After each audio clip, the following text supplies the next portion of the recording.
Good evening, Free Enterprise. Welcome to our Friday night race.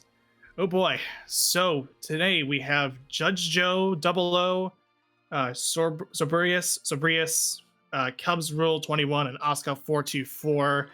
Um, I am Professor Render, and joining me is Bullboy. Oh, okay. Let's talk about these flags. This is some interesting flags.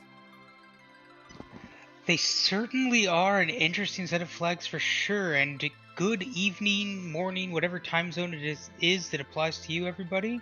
We are looking forward to a really great race. So a couple of the main callouts, at least that I noticed in this seed, we've got a forced hook route on the seed, with a little bit of a cheeky fact that we also have required to launch the Falcon, so that'll be fun. Um, other than that, the other things that I think are worth a call out. So, using the new beta flags, Cecil is restricted along with Fu and Edge, so they will require a gated character check to find any of those three if they actually are in the seed, because we are running Distinct 9, so only 9 of our heroes are actually out there today. Yeah, I will mention too that I don't know if you mentioned this already, but there we actually are turning on classic giant percent. So by the time we finish up giants, there's no character reward. So just want to keep that in mind. We will start off. We also have Nike on, which means we won't have any wet armor, but a very a very small, like not a really good weapon to have. So we're gonna have to just find weapons with RT Wildish flag on. Mm-hmm. Yep, with max tier 6, I believe, so there can be some decent grabs there. I know there is that off chance for a couple of the characters to start with something decent for the early game. I know Edward, for instance, does have the chance of starting with something like a Dancing Dagger, which is always nice to see. Or we can see the fabled Edge Charmclaw, also a winner for certain people, so that is the possibility as well. But really looking forward to this restream. Really strong runners here. Obviously, I want to make sure we call out Asuka actually being on stream tonight, as opposed to her usual work behind the scenes with restreaming, along with being Queen of the Pink Puffs. Sorbius, better known as a 4K Mythic tier storybook brawl runner. Always good to call that out. Joe and Cubs, also very strong runners. So this is going to be a treat tonight. Great to look forward to. Oh yeah, and I will mention this one before we get started as well. Our only glitch that we have available enable to us is the life glitch. So that means back row is going to be a factor within compositions, knowing who's in the back row, who's going to do less damage overall, and just we'll see what happens with the comps as we Yep. get started here. And away we go. We know we have a telestart, which is always a choice. I mean, built-in double tele. I like where this is going. Um, this is going to be really interesting to see how you get those couple of characters, depending on what's in Baron in and what's on Hobbs. This could be a very slow and difficult start, but we'll see how it goes. We also have our twin harp to start it off as well. So, um, oh boy, early Magnus, on the cards. Although but with our double tele, that maybe not. Yep, and it's great to see our resident harp lover Harumph already calling that should be the first check. A bold move. Maybe somebody tries it and we'll see if it pays off. Okay, so everyone except for Judge Joe is going to go ahead to check out Evelyn. Going to go and see where those trap chests are, just to keep that in mind. Yep, with Joe choosing Watery Pass, and we'll see if he pulls out anything good from the loot. Watery Pass, not a terrible play. Double the exit on Tele means that we'll be able to easily get out of here pretty easy. And we'll see what gets picked up. Yeah, we over on Asuka's side, we did pick up Murasame, and that's a nice thing to find early. Although Edge, considering it's restricted, we won't see that for quite a while. No, honestly, it's not terrible idea of check if they get the package early, they get Sand Ruby. Those are probably the easiest access that they would have to any of the gated character checks. We'll see if anybody decides to check the Kaipo bed in the meantime to give us a little bit more info there. In the meantime, Cubs, Asuka, and Sorbius doing the reset percent of hitting the monster chests and resetting out. But yeah, that Mura seems to be the cream of the pick so far of what they've managed to get. Oh, and chat's also mentioning too. We also did see the strength frame pop up in this, and I don't know if this was out of the Evelyn spot, but if it's not, then it would be Judge Joe's pick. Nice to find as well in this first opening 5 minutes that we have. Yep, I didn't spot the strength ring. I noticed Joe did get a protect ring, I believe, out of protect ring out of Evelyn. I'm sorry. So that's not a bad pickup, and that looks like double Muras out of Evelyn Castle. That is a nice grab if they are able to find an edge. Again, not assured to be in the seed, but we'll see. Also looks like an Artemis bow, so nothing amazing, but some decent payoffs here. Yeah, and on our tracker, Sheep Launcher did mention that Evelyn was the one that had the protect ring, so the protect ring there, that is nice. That's nice. That's nice find early on too. Yeah, so far Evelyn being the place to be, just trying to make sure you find those suss out the suss out the strap chests, and you're good to go. Yeah, and really the full edge kit going here with ninja shirt, ninja hat, double Mura. That is quite a pickup, and Berserk now calling out a ribbon in watery, making it about a 6 out of 10, and definitely not feeling like, oof, this was a complete and utter waste of time. And it looks like Joe is going to be the first, if he can land it, to check what's going on Hobbs. Let's see what character we've got waiting there. Ooh, ribbon over in the watery pass too. Yeah, because Yep. that was what you mentioned too. So I now did see it. Yeah. Yeah, and it really paying off for Sorbius here in the fact that he's just doing the back of watery pass and getting that ribbon. Sid with a CPU. Not terrible. I don't remember. I saw a Poison Axe, I think, out of Watery Pass, so that's not a terrible pickup to really help move things along. Yeah, Poison Axe is fine. And considering it's on the bomb spot, it's not the worst fight you can take.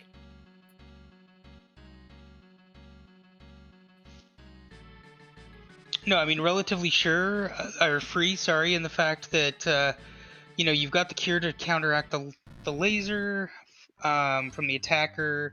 Sid able to at least do some damage in the back, so you're not completely just doing nothing, and that is a decent amount of damage. I did not. If anybody spotted what Tella actually started with, that's hitting on what might be a power staff. I don't know. That might be a little bit high, but he's hitting very solidly for being Tella. It looks like the Tella spawned with the Lilith. Okay. And now we see the difference here. Poison Axe with Joe. Cubs deciding to put that Artemis bow onto Sid, which is a very nice pickup and will help counteract a little bit of kind of some of Sid's weaknesses, low agility, things like that. Getting the, I believe, 10 strength, 10 agility off of that Artie bow, which is a solid boost, and I think at times two multipliers usually, since 6 strength or 12 agility is going to give you a damage multiplier, which is huge, especially in these early stages. Yeah, it definitely helps. And again, like we've already mentioned this. The CPU goes down like really quick because it's on the bomb spot. So that's a bad spot, like a potential bad boss out of the way. For those who go up to Hobbs.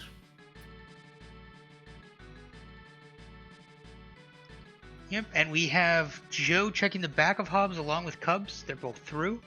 And seeing just the difference between the Artie bow and the Poison Axe, and the fact that Cubs basically got in quite a bit later on that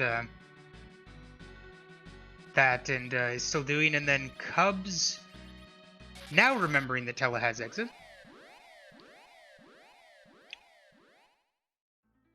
Yeah, this is the only mountain in the game that actually lets you use exit.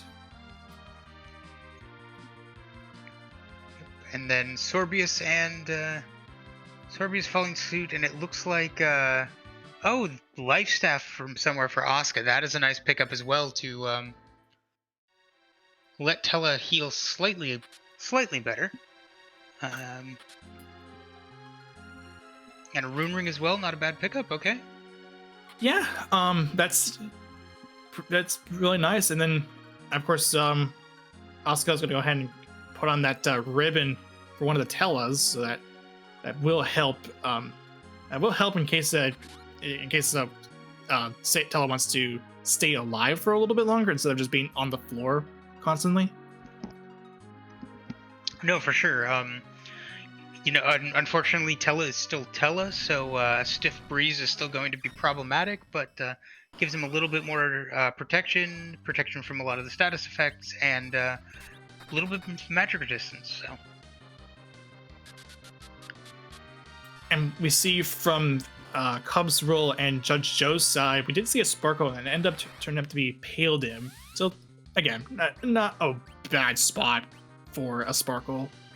No, though, Cub's forgetting that I believe Pale Dim absorbs pretty much all the elements, so kind of undoing a little bit of this Artemis work, but should go down quickly. And Joe just slamming through with that poison axe and already done. So, survey says Legend Sword.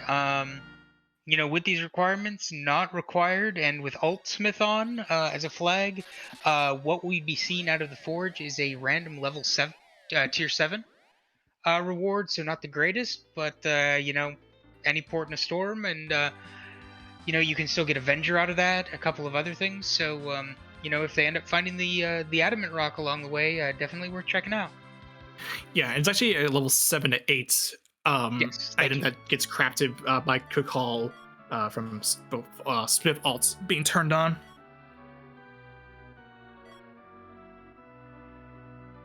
And Cubs will going to go ahead and go through this, go through Baron City, and then go. And while Judge Joe's going to go ahead and start the Fabul fights, Sorby's going to join in as well. Yeah, so let's see what we've got in the defense. It looks like we've got Leviathan in spot 1, guarding Iridia in Baron Inn. Magus Sisters keeping it real in Fabul. Yeah, this one's actually, and again, another relatively bad fight that's just going to be taken care of from a very easy fight in the Fabul Gauntlet.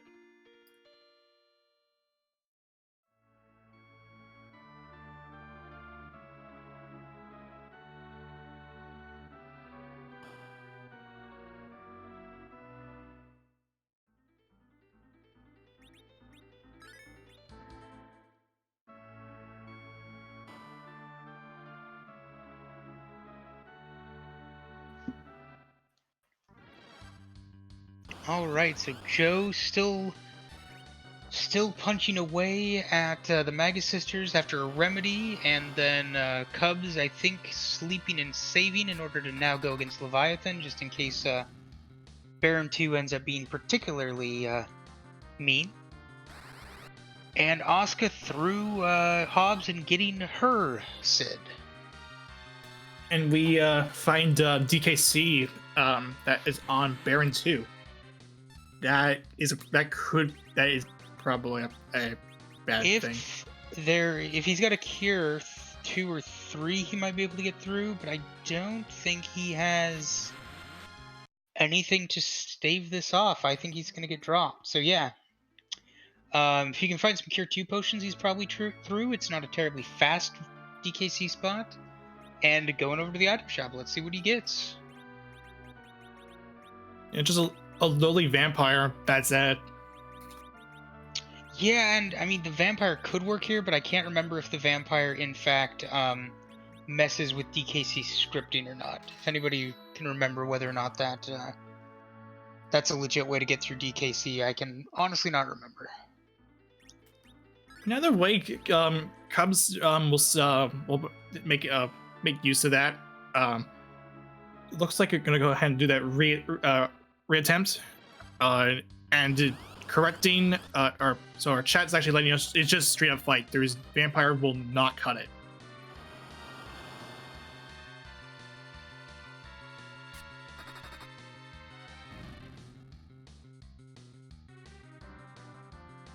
Okay, we'll see what Cub's plan is for DKC.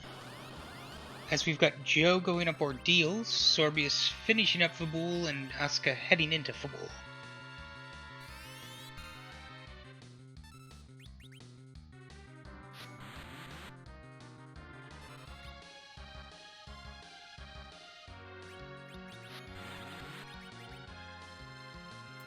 Okay, it looks like okay, that's actually nice. A nice thing, using that vampire to just help to heal his way through with the health. Yeah, just waiting for the justice is not the only. Yep, there it goes. as I was just gonna say it. That will be Iridia picked up for Cubs rule and whatever she gives us. Yeah. Okay, and we've got Sorb setting up Hobbs. Runax making quick work of the Magus Sisters on Asuka's side. And this is going to be close. We are almost to Mega Flare territory on Bahamut. Does Joe have enough to get through here? It looks like not. And there's the reset. Oh. And there is our Magma Key out of Baron Inn. Yeah, I was just going to say, yeah, because that game rewarded with the gonna get rewarded with that, and actually making a full out of us too. I didn't even think vampire would work. So in case you ever need something to mitigate the damage done by DKC, there's your option. Yep. No, vampires are, especially like early on, vampires are an incredibly effective thing. If watching, Mystery Seeds and SMS stuff has taught me anything. So here we have the Starveil play by Joe. The Freedom Kit, I believe, giving us 3 to start off with, so using 1 here in order to reflect that Mega Nuke back and just not have to worry. Now, there's enough damage from Sorbius' side here that I don't think he'll have to go this route, especially having the extra speed on Sid in order to really pump out a little bit more damage here with that Artie Bow. Well, maybe not. Maybe he high rolled that first one, because now he's only doing about 400, so this could be end up being tighter than he might have wanted. And what? Yep, just choosing to fight instead. High rolled it, got through. Oh, and Judge Joel's is gonna go ahead and has a gold bez on the on Ordeals too, and you can't really do anything about that considering it's a back attack, and there's just nothing you can do. You're just gonna hope that well, actually, this shouldn't be too bad if it hits one of the talents, that is. Asuka looking over her options. Could use an elixir here. It is technically a play. It's going to be a little painful that you're... No, I guess you only need to use the 1. You should be able to take 2 more of the waves, since due to Leviathan being in the first spot, Sid did go in at lowered health. So Asuka now through Baron Inn, as Joe and Sorbius are taking on back attack Golbez, and Cubs is going to give us our first view of the Feymarch freebie. Yeah, and just Judge Joe just gets lit down by Golbez, and that's going to be a wipe. And that ribbon for Sorbius paying off. He loses nobody to the dragon with only 1 attempt with only 3 characters. Yeah, showing that not even Shadow can get through a ribbon, so that's always nice. And that's just gonna mean Judge Joe is gonna have to hope that if he's gonna fight, if he's attempted again, just hope that one of the characters stays alive here. Well, after the Shadow event. Oh, and Cubs rule picking up a Stardust Rod to go with that Rydia. That in Sylph is going to definitely pay some dividends. Though it's good to mark out, as you mentioned, only Life Glitch on, so Sylph Glitch is not on. So Rydia will be paying that 25 MP a cast in order to heal up and top off the party. Yeah, so it is a MP conservation game, and with this particular flag set, on top of the fact that you have to be more cognizant about what your party comp, considering back row glitch, is off. Mm-hmm.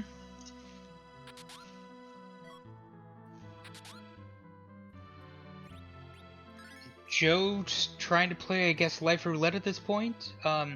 Oh, as Sorbius picks up the Darkness Crystal for his troubles, so with needing Giant of Babel, the Ordeals is required. Yeah, and that also means the Golbez is required. And then to top it all off, you get a slightly out of order Mylon and Friends. Just two, it's French vanilla, just like 2 fights before. Indeed. Sheep Launcher pointing out we've got Hourglass 2s and Silk Webs in Feymarch, so that is a nice set of things to grab. And so many, I noticed Cubs picked up a Soma drop somewhere. Really great for Tella or Fu if we find them, since it nicely kind of moves their MP around to be a little bit more user-friendly, especially on that Fu.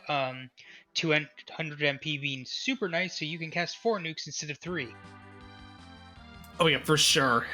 So Sorbia is going to go ahead and convert all his Cecils to Paladins, and give Tellas the every spell along with Medio. That's the call out for giving the Soma drop to Tella, is somehow he's able to cast Medio without us needing to, put F in chat. Yeah, like somehow just Tella just survives on Medio, even though like that makes no sense considering that just yeah. Oh, and Joe really struggling on this Golbez. Hopefully he'll be able to get it this time and get a Star Veil off. Seems like he's been getting a little sniped, but if he can get even 1 Star Veil up, this fight is...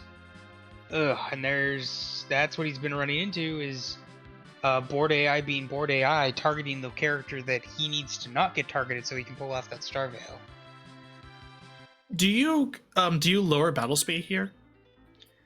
You can. I mean, the issue being is that his Sid is getting sniped, who's definitely his fastest character. I don't think even with the lowered battle speed, it might just be an agility issue that his Tellas just aren't fast enough to get that turn before the spell goes off. Sheep pointing out that Joe does have that ribbon and has not equipped it, which is definitely to his detriment, unfortunately, at this point. So hopefully he'll get through that soon, as we have Cubs coming back to take on the Magus Sisters, and Asuka spying the bosses in Feymarch. And seeing a Vanilla Asura and Octomam, which thankfully that is not required, because Octomam is not fun in the Leviathan spot. No. Sorbius has also raised the Lunar Whale. Gonna go ahead and check some Acidia. There is Ether 2s. And Sorb's electing to buy a few of those to set up. I mean, once you get the 5, D-Machine is an option, Gold Dragons are an option, so having those Ether 2s available just in general is very useful. Yeah, it's just a matter of when we'll see, if we see the life pots being picked up, and not even just that. Like if you have a life, so like life 1, you can just literally just life 1 that. Yeah, at this point, yeah, those Ether 2s are gonna help. I actually didn't think about that. I was under the impression I was just autopiloting life potion. And I know the other thing that I like to point out, goodness knows how many times I've had to deal with it, is let's say you end up having to go through the moon, and we still haven't seen camping gear. So having those ethers in order to restock, I mean, Tella isn't the ideal healing target for this, but having, say, a Rosa that you could just top off with ethers in order to keep your party healed, always a good option. Oh, Judge chose through Golbez. Thank goodness. Awesome. So he was able to get that veil off with the targeting. Definitely saving, which is understandable, as he walks into the crystal room and is going to face off with his Mylon and get his darkness crystal. I did not see what Asuka got for her trouble for Sheila 1. Did anybody spot that? Looks like maybe, no, not pass. Everybody's got that. Amasa. Okay, this is a... I mean, this seed's going to have some jokes when Edge doesn't show up, but speaking of Rosa, Sorbius picking Rosa up off the lunar dais. Yeah, and with the fact that we have an Artemis bow, that's gonna go really nicely onto Rosa. Yeah, it's honestly a great pick on either Sid or Rosa. As I think Dathas or Sheep Launcher were saying, arguably Sid Artemis bow is low key, possibly Sid's best weapon outside of his amazing Supersmith weapons. I don't think there's really a bad one in the bunch when your quote-unquote worst is the Gigant Axe, which is basically Excalibur.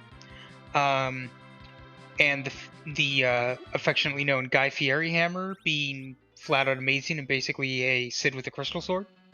So, Sorb's now going to check what's going on in Cave Value.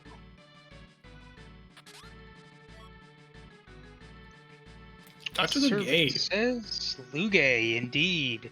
The good doctor hanging out on the moon. On Bahamas spot, too. Yeah, I'm trying to think of, like, that spot hits reasonably hard, so you get bonuses for the split HP there, and the fact that Ballknob Z counts into those totals, even if you never see him, which you hopefully don't. But still could be a tricky spot to deal with, though I don't think the magic is super high there, so the second fight would not be nearly as bad. Yeah, as Dave putting out, laser would still hurt, but most of the other attacks would not be nearly as bad.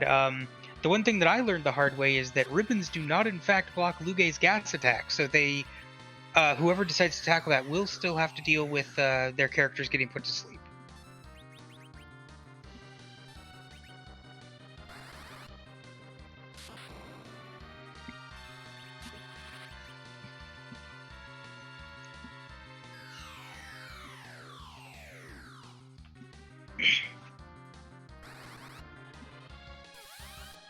Okay, Judge Joe's gonna go ahead and raise the lunar whale.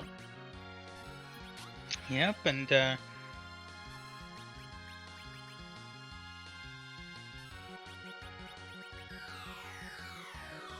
Asuka checking out Mysidia, choosing to take the inn there, and now jumping back into the airship as Cubs clears Bahamut and is about to get the very, very rude news about back attack Golbez. Now, it's pretty safe to say that we might be able, with the fact that we also have we do have ribbons, so we should be okay. Yes, and I don't remember where Cubs has them on characters or if they're equipped, but definitely an option if this goes badly is just slapping those on and having at least one or two characters you know will survive. Unfortunately with the back attack, you're not really in the situation to have a character fast enough to get a Star Veil off before Golbez triggers all his scripting, and the only option I could think of is if they had a heroine robe, you could put that on Rydia to try and dodge the paralysis, but I don't think they have anything else right now that would actually block that piece. No crystal rings. Joe getting the good news about his Rosa as Sorbius is getting introduced to the Pain Man. And quickly checking what he has in order to heal off Sid. The Elixir definitely putting him over since he's got a few more levels before coming here, with Sid easily being over the HP threshold.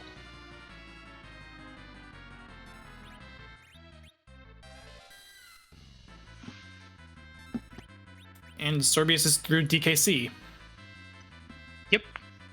So he's going to be getting his Magma Key, as there is a Tellus still around on Cubs side, and Cubs gets the Star Veil off, so good shape, and this fight should be over with one more spell cast and then a very light bit of damage to trigger the script.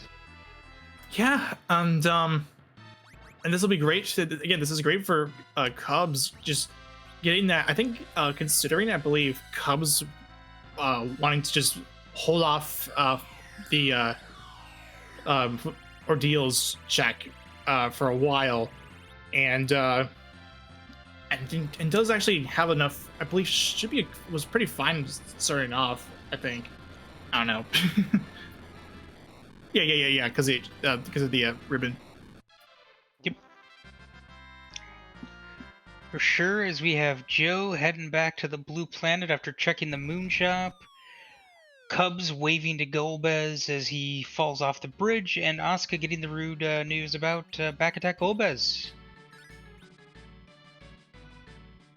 Sorbius not having gone underground yet, so does not in fact have the has not found that Stardust Rod yet, though hopefully soon when he checks Feymarch. And I believe Tiara is also on sale in Feymarch, so he's got a pretty solid kit going.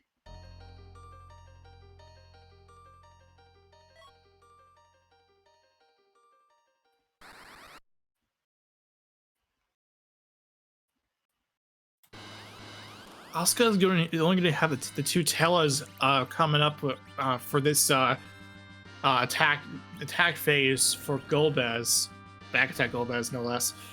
And Sorbius is going to go ahead and start his giant run. The brave and the bold. Let's see what he comes up with. And Asuka as well, getting that Star Veil off. Yep, and that's really all you need. And I mean that really is what the hard part was for Joe, is just really coming down to that losing that 50-50 a lot with even just the two Tellas. Joe throwing the elixir, he'll be through Pain Man, as Sorbius is going to give us the first peek at who exactly the element boss is.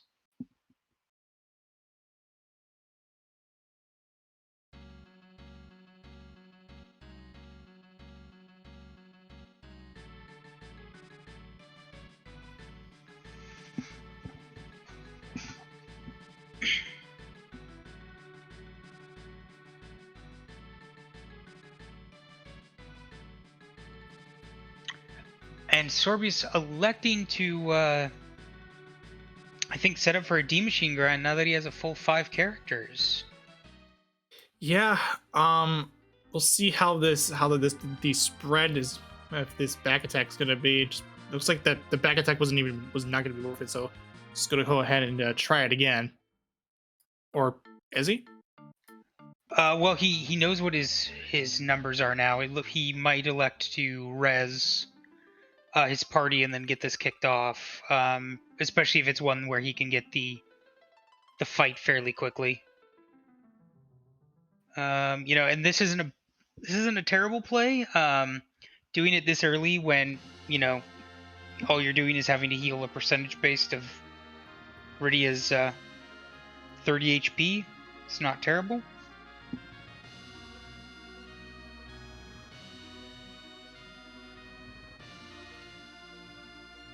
Okay, let's start the D Machine grind. Yep, with Joe electing to drop the Magma Key, Cubs now raising the whale, and Asuka now getting her Darkness Crystal out of the Crystal Room. And also powering up that Paladin Sesso.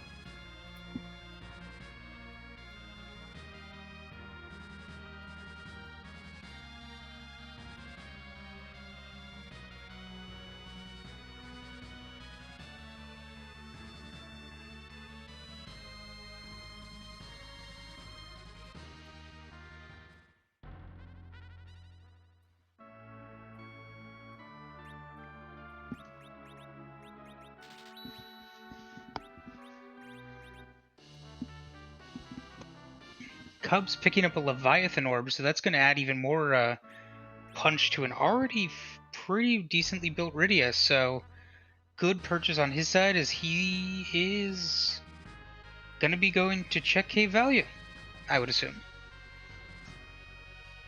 Nope, make that the lunar dice. Yeah, I mean, well, Cubs gonna get Rosa.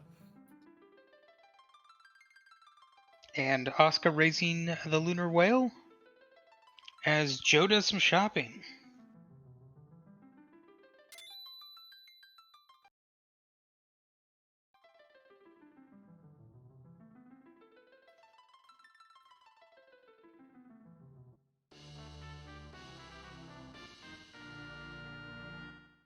So the other advantage of doing this D machine grind a little bit earlier is that, not a huge variance in the agility at this point. So hopefully you shouldn't really be seeing too much of a variance when it comes to the to turn jumping or anything like that that could have problems. I didn't spot if Sorbius decided to cast double fast onto Tella. That can also help eliminate issues when it comes to that, but so far he's gotten at least one with a life glitch that I saw, and he'll just keep grinding that out.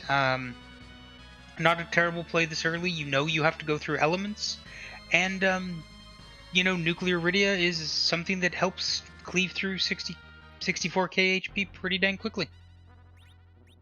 Oh yeah. And this is also considering Rydia is still at level 1, so she's gonna get a ton of levels, and also Sorbius is gonna be sitting on that victory screen for quite a while. Yeah, for sure. The slingshot on Rydia is gonna be very nice, having the number of D machines that he would otherwise have to do. He, like we talked about, he already had that stack of Ether 2s, so that makes it even easier. I know, like, it starts feeling really slow sometimes when you're throwing Ether 1s because you're getting maybe 2 weak casts off of an Ether 1, whereas this you just don't have to worry about it.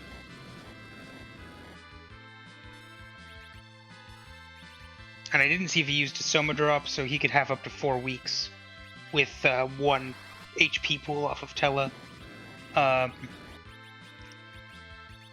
We'll see. I didn't. So he's at least eating 1. He could be eating 2 fires at this point. I'm not quite sure. Oh, looks like just 1 each time. So a pretty secure D machine grind. As on the other screens, we've got Joe deciding to do the Yang check, and Cubs deciding to grind on some gold dragons. Interesting play. Good XP. He's keeping one of his Tellas down in order to make them an anchor, and otherwise is just doing his best to grind off of these King Ryus. Yeah, it's also a nice little grind as well. If you're already on the lunar subterranean, gives you a good hefty amount of XP for that. Yep, and I think he's doing these off of floor 2 of Cave Bahamut. But that is the other spot where if you use a Siren, you can pick these guys up, and that's a nice chunk of levels to boost his characters. For sure, yeah. This is definitely the play to make for Cubs, considering he's just gonna stay on lunar subterranean for a while, because Cave Moon is on. Yep. No, it's not a bad play. The only kind of little bit of a hamper is just the fact that you're killing him without the 10 key item bonus, so you're getting half as much as you might otherwise. But still decent play, and we have Asuka heading to the Giant as well. So that gives us a couple different checks, and just for Harumph, Joe has decided to go check out Cave Magnus. I don't even have to look at chat, and I know Harumph massively approves of this play. I mean, this actually might be something that could pop up. I mean, we had it early. At this point in the game, maybe worth it. Like, it might be something. It might be worth to check the character and see if it's clearable. And if it is clearable, then hey, it's a key item. And we're still looking for the hook, and we're still looking for the Luca key in order to get our crystal. So, this isn't a bad play. I know that there are, certain members of Fade Harp that are very vocal about it, but Fade Harp is a good policy until Harp has exactly what you need. And so, if you're feeling a little bit behind, Joe did have those wipes on ordeals. He might be saying, "I need to do something maybe other people would be less likely to do to try and catch back up a little bit." And there you go. And it looks like Sorbs decides to wrap up his D-Machine grind, killing off his middle Tela to keep them as the anchor as he weaks and then shoots the Searcher. So we'll see if he counted correctly. And here we go. 44 levels. Wow. On Rosa. On Rosa, yeah, but we'll see we'll speak about it later. Can he get 49 levels on Rydia? Yeah, we'll speak about it later once we have some music to listen to.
Well then, Dath is pointing out, as we said, you should Fade Harp. No.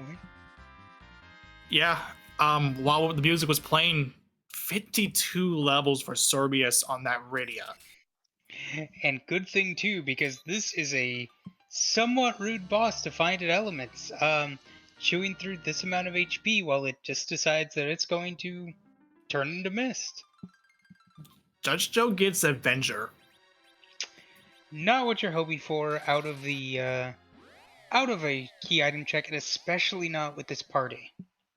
No, but if we find a Cecil or Kane, Yes. then the plot then the tables turn here. And it will be very interesting to see the difference in the fights between Cubs and Sorbs in this, with Sorbius going in with a nuke-capable Rydia, very leveled out, and Cubs with a still fairly leveled but not nearly as leveled party. In the meantime, it looks like Asuka is trying to set up the D-Machine grind, so hopefully she has some luck with that soon, as everybody else kind of chasing their different objectives. So I did a bit of research just to on the music that was playing. It's a game called Uncharted Waters. It's a Koei Tecmo game, and this particular one was released originally on the PC 88 and then released on MSX, NES, and also Sega Genesis and Super Nintendo. Yep, I didn't should have remembered that that is not a game that everybody would know. No, I played it when I was a kid. It's kind of a pirate slash ship themed kind of RPG slash run around and just kind of trade goods and things. Quite an enjoyable one. Definitely worth a check if anybody was able to dig it out.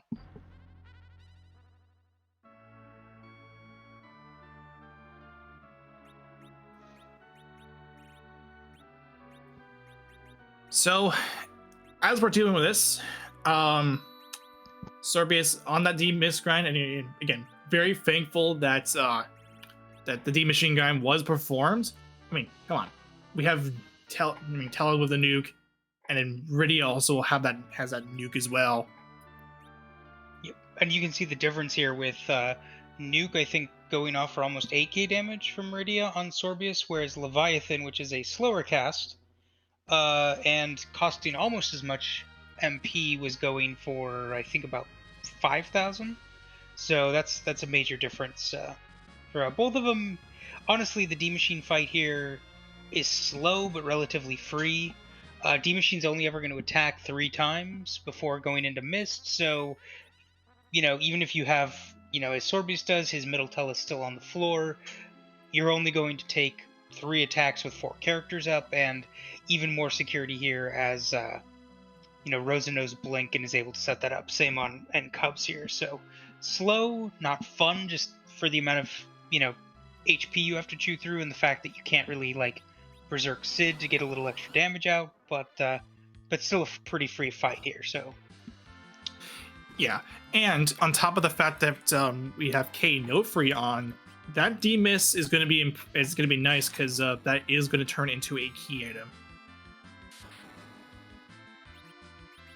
Yep, and so there's a good chance that once Sorbius and Cubs are through the CPU spot, they will immediately jet over there because no one has ever forgotten to check D-mist after defeating them ever in a seed. Totally, for sure.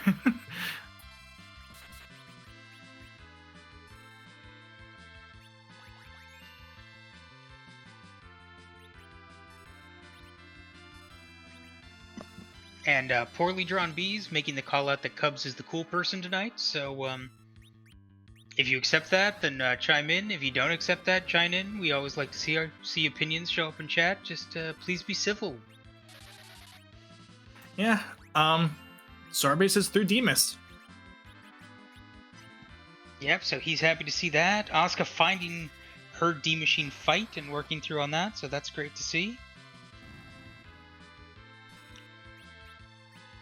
It's actually really nice to actually set up a D Machine grind because I was actually pulling up. I actually have the Prac hack for FF4, and I was just practicing the rhythm you got to get into just to figure out how you do it. It's once you get the rhythm, it's actually really fun. Oh, and a nice play with Asuka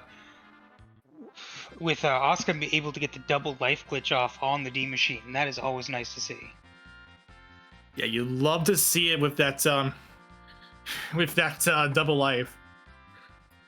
All right, Sorbi's going in, and moment of truth. Let's see how rude or not rude CPU decides to be. Can't be water hag, so something almost as free. No coffins, so we will see what they decide to play with to make this happen. Sorbi's opting for off-slot stone. Honestly, a leveled Rydia with this much wisdom, probably still a pretty decent chance to hit, so we will see if that pays off as people get punched. Yeah. You want to target the you do want to target the officer mainly, so that way the soldiers attack themselves. And the stone, that'll do it. Yep. And that just takes care of it as once, and if Sorbius didn't have enough levels already, well, here's some more XP. And that is the giant taken care of. And once again, since this is Giant's classic Giant percent, there is no character here. That's fine.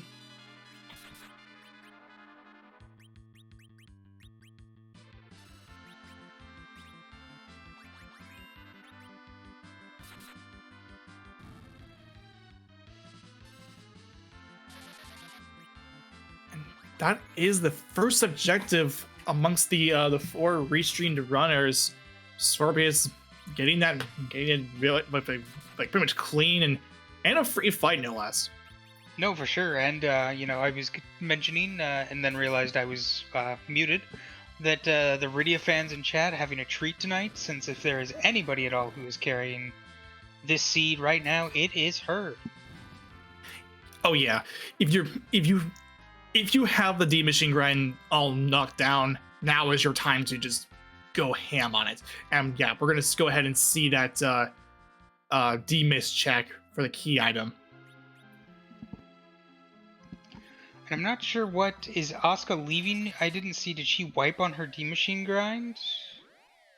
I don't know. But Sorbia's getting out the white spear, which is not something not particularly bad. I mean, it's good.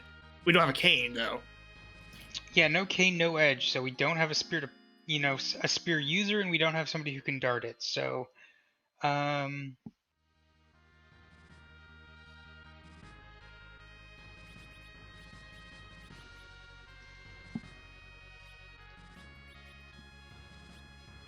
And I should mention too that we do also have 9 distinct characters on. So for all we know, we might not be able to see a cane come up here.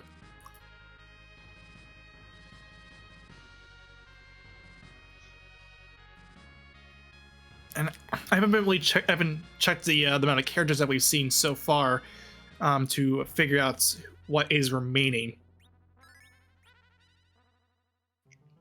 yeah, I mean, all we've really seen so far are these 4. So we know there are 5 more hanging out there somewhere. Yeah. Of course, because of those being Rydia, Sid, Tella, and Rosa. Okay, and Asuka going shopping in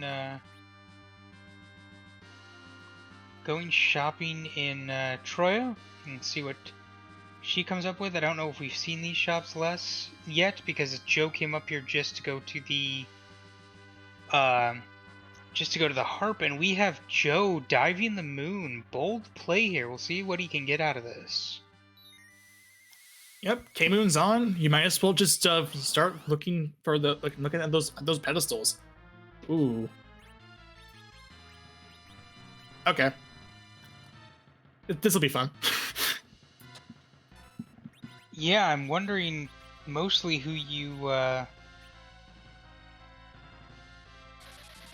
end up doing. I don't think he has an RA1 set up, so he can't just berserk 2 of his characters and let that roll. So choosing to drop the Tella, not sure if that Tella will be coming back up or not in order to up. Yep, lifing, no, yep, lifing to reset the count.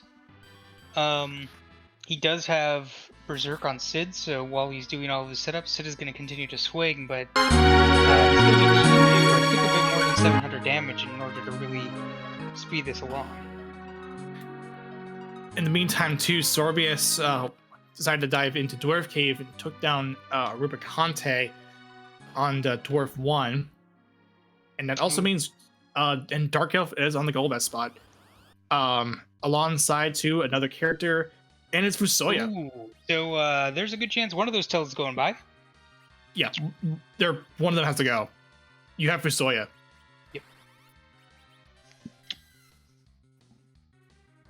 I spy Azura on the 5 learns that Rydia gets when she grows up.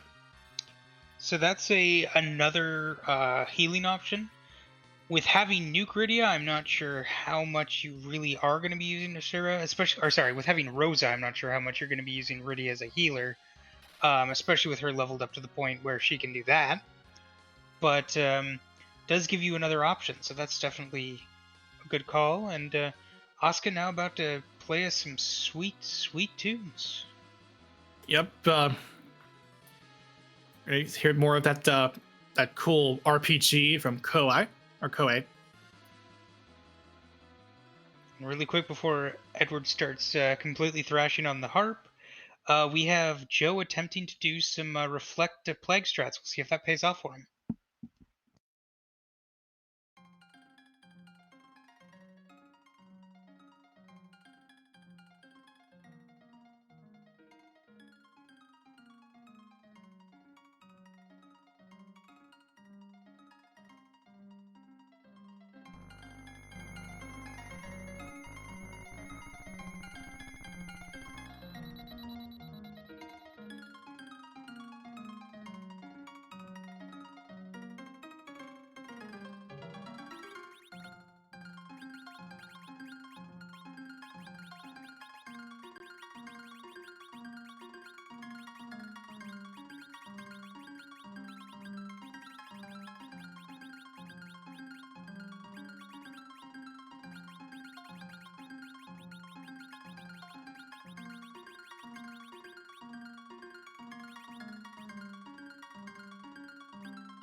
Well,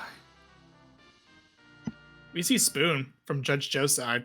Yep, Joe picking up the spoon. I did not see what Sorbius got at a dwarf castle, but it looked like it was a zonk. Yeah, yeah. According to our tracker, there wasn't really anything. It was just the life staff. Indeed, Sorbius finally getting that Stardust Rod for his Rydia, just to make her even more ridiculous, and will probably shop the armor shop and see that tiara. So I would be surprised if that wasn't a pickup as well. Asuka getting the news about the Avenger. I'm sure she felt great after all of the prep, and then finding out it was for Waterhag. So that's some prep. But yeah, good call out as well. Joe getting through Plague, which was a well done fight on his side, definitely helping him a bit, giving him a nice bump in levels.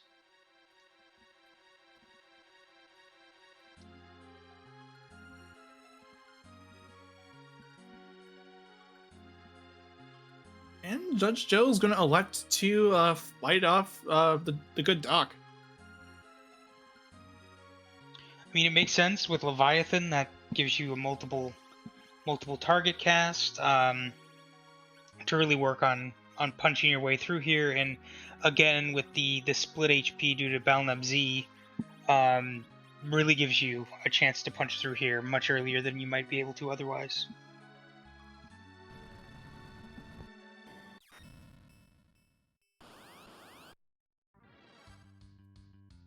Although we might be able to see the full script for Lugay and Balnab, just Bahamut spot. Yep, and with the newly minted Fu, and looks like he's close to his full spell complement. I did not see if Fu has nuke currently, but Stardust Rod nuke Rydia is a beautiful thing to behold. Is she nearly quad 9s?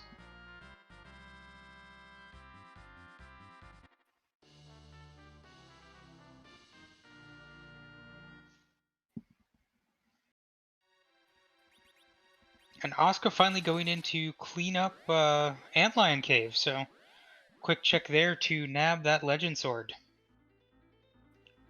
And Cub's about to get himself an Avenger after some sweet, sweet tunes. I need to boot up on Shadow Warriors, honestly. It's being Koei Tecmo, it's definitely rough around the edges like most of their games, but definitely fun and very different.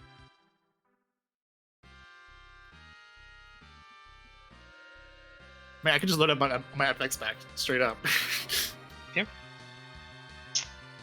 And here we have phase 2 for Joe in Lugay, so we'll see how that goes. And you see that huge difference between Nuke Fu and Nuke Rydia, as Rydia doing near quad 9s and Fu getting lucky to be close to 5k. But with those two just hammering out those spells, I'm sure this will be over very quickly. Enjoy the music. And it is.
Wow, okay. Thanks, Ashura. I mean, at least it's a key item. It is the key item. I mean, due to case summon, yes. But man, it also is a character. It is a character. Yeah, and I mean, unfortunately, we don't have a boss check, so I can't even say, oh, maybe the boss is hiding behind package.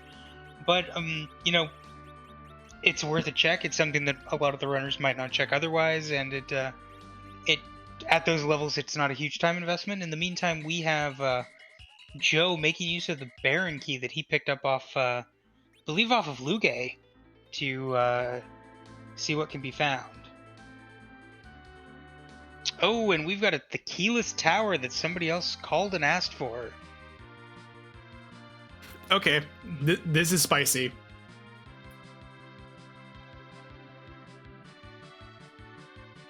I mean, go ahead.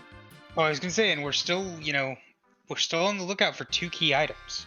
We still need the hook and the Luca key in order to do this. Now, everybody, I believe, now at this point has the pass, so that's not a concern of having to walk the LST. But we still need those 2 items in order to complete our final objectives. Yeah, and it's also K. It is a win game, so we won't have to fight Zero Miss today. But as soon as those 3 light up, that's it. Indeed.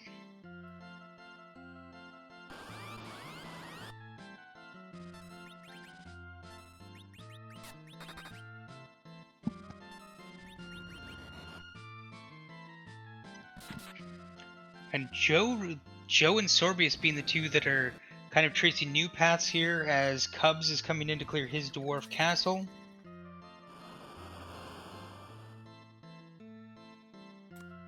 Some evil wall here from Sorbius, and I also smirked a little bit at the mom bomb at Rubicante spot.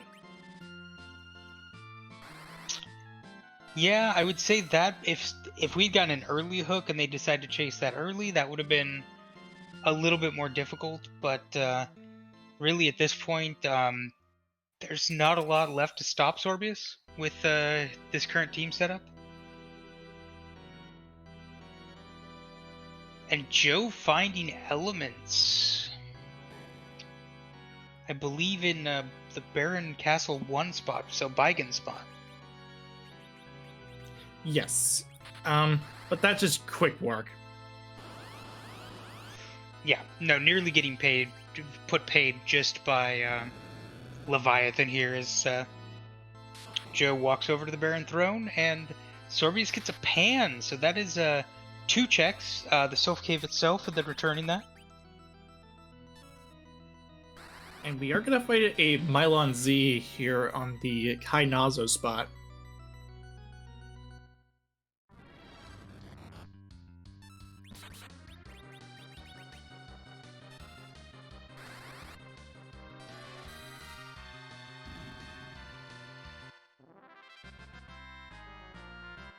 And Oscar making the same keyless tower cheeky play.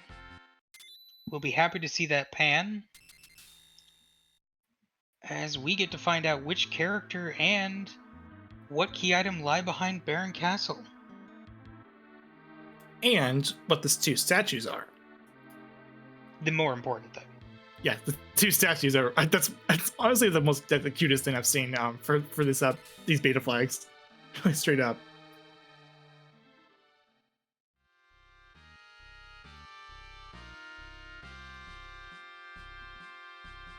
Hallam. Probably not who you really want to see at this point. No. Considering, well, Judge doesn't know this. Fusoya is awaiting at Dwarf Castle. And it looks like we have a Bahamut and a dancing girl in Baron Castle. Cute. So that's where Bahamut went after Morneil's won. Oh! And the tower key for Joe, so he will not have to make the cheeky keyless tower play. That's cute. And it looks like the Adamant Rock coming in for Sorbius. From the Sylphs. Electing not to forge as he goes to check Sheila too.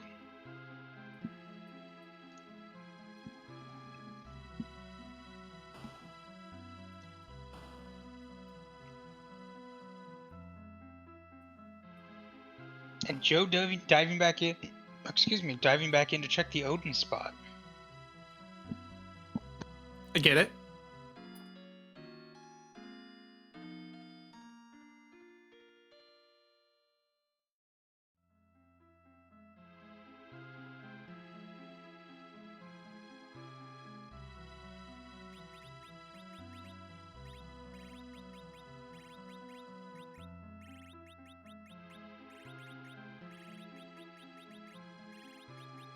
And the rat tail for Sorbius off of Sheila too. That could be value, but we do need to find the hook first, so that's out there somewhere. Yeah. And on top of that pink tail as well, once that hook does show up, that with no elements being turned on, that is another interesting thing for Sorbius to collect.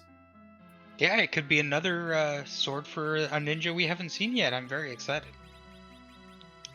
I'm trying to think of what other checks we still have remaining at this point. So, Joe clearing Odin's spot. Sorbius going to go get an Avenger. And, really, other than that, I think all the rest of the checks are on the moon at this point. Yeah. And we're currently, I believe, if my count is correct, 6 characters in. So... Yes.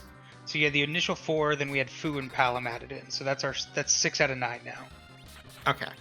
Joe probably going to be showing us at least one new one as he picked up the Party Rock for his trouble from Odin.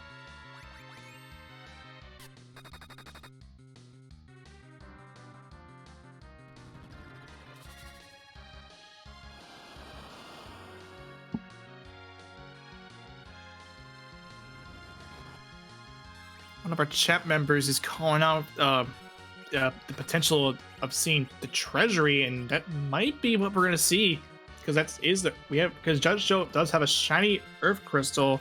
Along? No, okay, that's just me. I thought Oscar had it, but you know, I just had to look at the actual stream there just to make sure I wasn't crazy.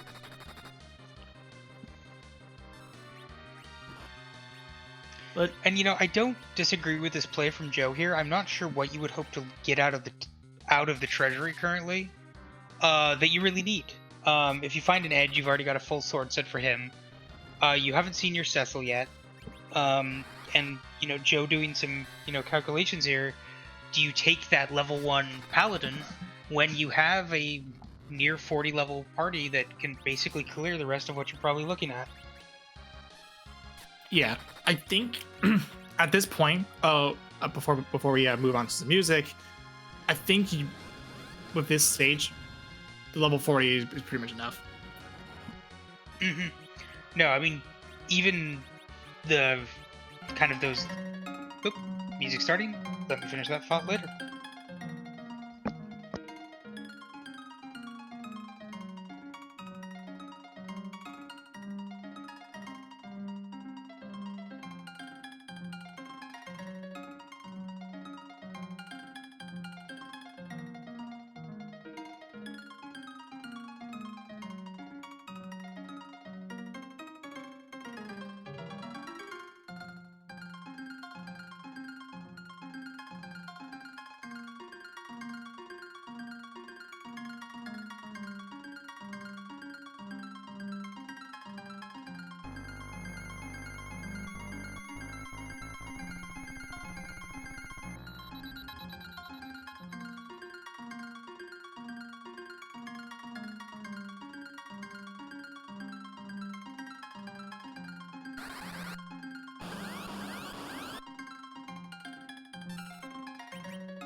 All right, and in the meantime, we see Joe running into the old gauntlet on Zot. Honestly, not the worst spot to find it. The fact that he can just virus this all down very quickly with just Rydia is not a bad space to be. As we see Asuka starting her meeting with the Mist Dragon. Yeah. I mean, again, we mentioned this before. The nuke radio. This is definitely the best scenario for Asuka, and for all the other runners for that fact. Just the D machine grind is the key for this particular seed here. Indeed. So Joe through and saving. I understand that. Just in case there's something very mean on Zot 2, you would not want to do that gauntlet again. As Cubs is working towards getting this package, and we see an Eddie. Now it could be interesting here whether or not Joe decides to take Edward with the spoon flag, I believe, being on, and him having that spoon from the Murrah altar. That is a changing calculation that most of our other runners are not going to have at this point. Yes, and that's what I'm actually kind of curious about now. That is now our 7th character that we've seen.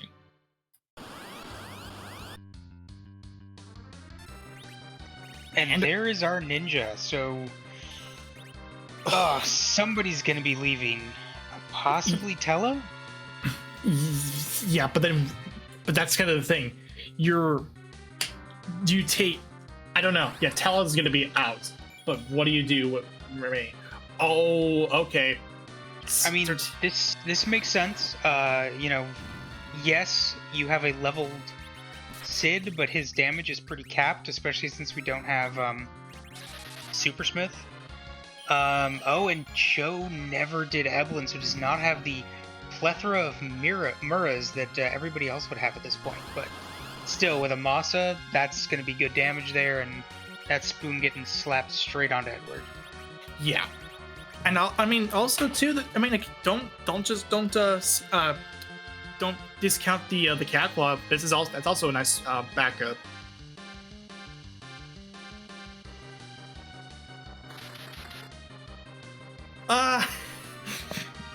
So that's the second vanilla thing we have seen in this seed. Yes, indeed. Now, still probably going to be okay.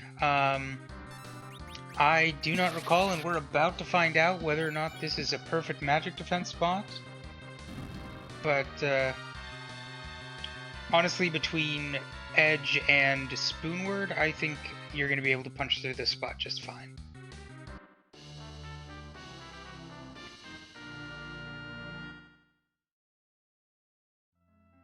Yeah, it's all magic about just... defense is perfect. Yeah. I think at this point you're just gonna have to rely on the I think just having someone punch through, and that's Edge. Yep. And Joe possibly forgetting that back row is off. With that back row Ed, that's why you see the miss from Edward. Yeah, and this is what I mean by just being aware of who's in the front, who's in the back. But there, down goes Vol. Yep, and so we will see what Joe manages to get and whether this chain leads to what they need, or if they're going to go back to the moon. I realized a possible other check that I don't think has been done yet as well is that Joe does have the tower key, which nobody else has checked, as Sorbius goes to the moon and starts making the dive there. Yeah, I mean, I totally get it.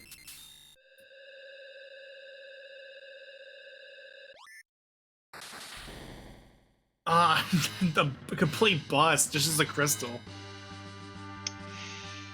That does not feel great. But I wouldn't. Well, I wouldn't say it's a big bust. We have Eddie and Edge. Yes, that is a major grab. And something that I think Joe honestly probably needed, considering he didn't do the grab or the grind in the same way. So that that definitely helps him out from a power perspective. Whereas, I'm not sure like if Sorbius, for example, would take either of those characters at this point, considering he's got a very powerful mage damage party that, for the most part, can punch through all of this. Yeah, I mean, at least the good benefit of the crystal being picked up is, like you mentioned, that the fact that it is 10 key items. So, yay, more experience. Yep, which again, since Joe didn't grind, that's a major grab for him. So Cub's finishing getting his package. Asuka still pounding away at this D machine as Sorbius shoves Bleg into a microwave. And again, just seeing the difference between that Fu nuke versus the Rydia nuke and the white from Rosa, as I believe she's got the life staff on, if not a few other wisdom boosting items. Probably has the Gaia hat on to really speed this along. Joe's gonna be searching for some sirens. Yep. Now that he's got that edge, he might as well, especially with having the edge in the party and having 10 key items. That definitely makes eggs or gold Rios pay off a heck of a lot more than they might have otherwise. Sorbius receiving his spoon. So I think the more interesting thing is whether or not, I guess Sorbius has decided to commit to the moon, because he did pick up the Baron key off of Lugae and instead decided to still go down the LST. Oh, our tracker is actually mentioning that Joe actually has 8 key items. Oh, color me corrected. Yeah. So that's actually gonna be that's actually interesting. So you're gonna grab some sirens, knowing that you don't have your 10 key items yet. Which means you won't have the double experience that you get. Interesting. Yeah, it might be just that logic of like, I'm already here, so I might as well steal them, and then just clear the rest of the tower, which I'm already planning to do. Hoping that you pick up the 2 key items here to get your 10. As we see him kind of just skipping past everything else now to just make a beeline for that tower room. And this could potentially like really swing things back in Joe's favor if this is the hook, or if this is the hook or the Luca key. Those are both items that we need to see in order to finish out this game. Asuka finally burning down that D-Mist. Oh, Cubs finding Zeus gauntlets from the assistant. Coco Shop paying out nicely. Zeus gauntlets are nice, but I mean, he's probably gonna have to do Zod in order to get the party to really get that Zeus gauntlet payoff. So we'll see what ends up happening. Oh, and you love to see it, but not when you've already done your grind. King, Queen, Evelyn, I believe in the ribbon room. Yeah, I mean, honestly, you're just gonna be going out and just watching this, just playing this out. You're just gonna sit there. That's what Sorbius is doing. Is you do not see any casting taking place. I give a 50-50 with this party whether you would be faster to just try and cast, but especially in the high HP in the ribbon room, you're probably just better off letting them regain consciousness and fade away. Yeah, it's the best thing to do, and and like you mentioned, it's basically a free character, a free boss. You don't have to do anything. Yep, 2 chests to see what they give, and some more XP to just pile on top. Asuka through the CPU, no surprise there, and Cub's picking up his other tail. So we will see where it goes from here. The hook in Ribbon Room. So Sorbius is one single key item away from just being done. Yes, and it's on a free boss, no less. Yeah, nobody on stream except for Sorbius having dug this deep. Joe made sense. He did kind of the top 2 checks and then got out while the getting was good. And really, I think that was the right play from a logic standpoint. You're never going to want to bet that you're going to see King Queen Evelyn in that spot. So Yeah, because at this point, Sorbius is in go -1.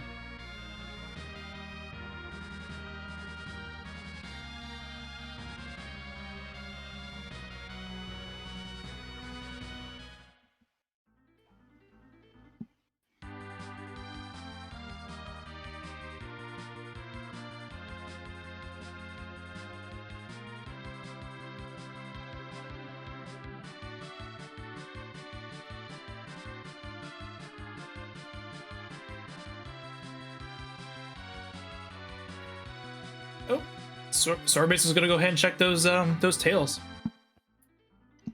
yep, I mean, again, the chance that it, check what you've got. You've got the other stuff, and not quite what he wanted to see, but he did put in that safety save, so he's right back to the moon and still searching. So good play there. Heads up, check. If it's what you need, then you just go. If it's not, then right back to where you were. And hey, Sorbius still has the hook, so you're free on that part. Oh boy. And here comes Wyvern, and we do have Witchburn on, so we will see what Wyvern decides to cast today. I think Sorbius not necessarily remembering that this was Witchburn, since that is still a heads-up play to get those walls up. Just a case of Mega Nuke, but less effective once Wyvern starts bouncing his own nukes, but it does allow his party to bounce spells for killing this Wyvern as quickly as possible. At least the benefit of this was that the Witchburn ended up being slow, so that actually helps. No, that does help him a little bit. It's this isn't a terribly fast spot with his party, and with the bounces, I think he'll easily be able to outstrip this Wyvern, and we will see what he's able to get. In the meantime, Asuka also making the dive, so probably about to check the Riven Room and get that news of here be King and Queen Evelyn with your hook. In the meantime, Cub's taking down Belknap as we have Joe walking out the package, and we will see what tower key gives.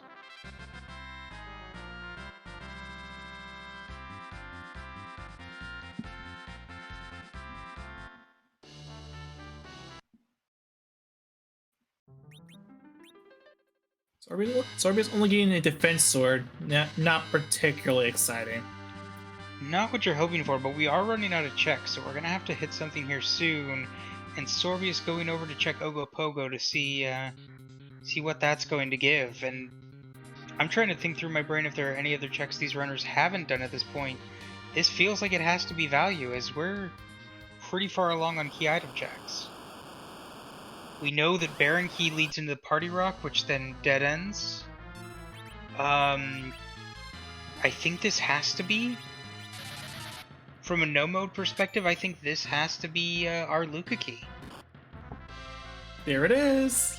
Oh, Sheep calling out that there's also the Crystal Sword altar that has not been checked. So one would be a bonk and the other one should be our Luca key. Which Judge Joe just picked up. That was from the tower key. Oh, so Joe just needs to dive the LST and he is good to go. So he's deciding to take some XP first. Doing this paying off in the fact that he now has two he's deciding what he wants to cast. Hopefully Virus is enough here. It's always a little iffy depending on your levels. More than enough. Good. deciding to take advantage, since he did get the 2 key items out of tower, to now take advantage of his 10 key item bonus, as Odin is going to go down, so that leaves chasing that tower key. Yeah, and Eddie just gains 25 levels on the first egg destruction. Just yeah, that slingshot that's a really nice slingshot for Eddie. And those levels paying off as Rydia low rolls the second virus and still manages to kill the egg. Could be a little bit dicey just with how Joe's writing this based on the his character's HP, and if he does miss a roll, then that could be an issue. But still getting what he needs here and doing pretty solid.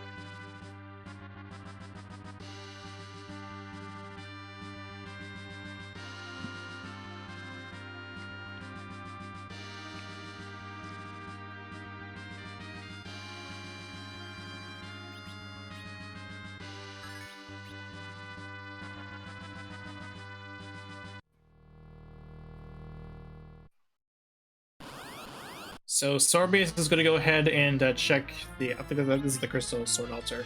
It's a buy-in, but it won't be for that Luca key, as we found out from Judge Joe. Sorbius doesn't know that, but yeah, it doesn't. It's from our perspective. From our view, it's. I mean, I get it. It's just unfortunate timing. Yeah, I mean, this is a pretty relatively free situation in the fact that Rydia can just quake off the arms every single time. So you're not really seeing that same level of true problem that you can see off of a Baigan, but still just going to take some time to get through the HP here, and as we know, not going to lead to what he's hoping for. And in the meantime, Asuka following behind Sorbs, taking down that Odin. Cubs following the chain that we ultimately know is going to lead to a crystal. Not exactly what we're hoping for, but he will get his chance to take Edge or Edward if he decides those are worth it. I don't. Yeah, Cubs has not really done the moon much, so he does not have the spoon, so that could come into his calculations when it comes to Edward.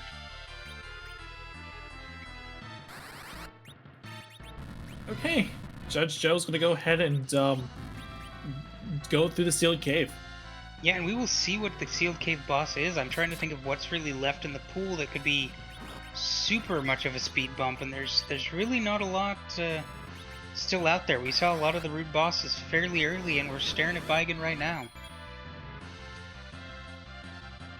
Yeah, this was actually one of the nice things about this seed was that a lot of the bad bosses were already taken care of right from the start. DKC may have given us a little bit of trouble to start off, but this wasn't too bad in the long term, as like we don't have to deal with DKC. And DKC can deal a ton of damage if in the wrong spot. Yep. The call out from I believe was it Sheep Launcher or Sheep Launcher saying Kainatsu could be a fun one here. We haven't seen that yet, so cross your fingers. And Sheep Launcher also correctly calling out that Earth Crystal is the Baron basement. Tower is just the Baron reward, so Cub's about to put himself, if he decides to chase the tower key, into a good position as well, though still lacking that hook from the Ribbon Room. Yeah, it's just those right side players just having that hook. It's basically just a mirror between like who has what. Yep. And we will see if Sorbius does go for Baron Castle as his next check. That giving him the tower key, and if he decides to chase that, he is in go mode.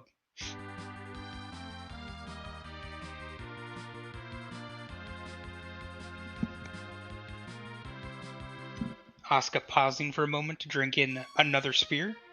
Oh, and Baron guards, so not anything that is going to probably stop this team, as There are any number of ways to just completely shut them down. Yeah, this is gonna be a really nice fight. That's just gonna launch the mutes on the guards, prevent Piggy, and yeah, and Alright, here we go. Sorbius chasing Baron will cleave through this very quickly and get his tower key. yeah, and then that will lead Sorbius into kill mode, in a nice quick fashion. Yeah, we'll see if he decides to chase the tower key, but that is the play here.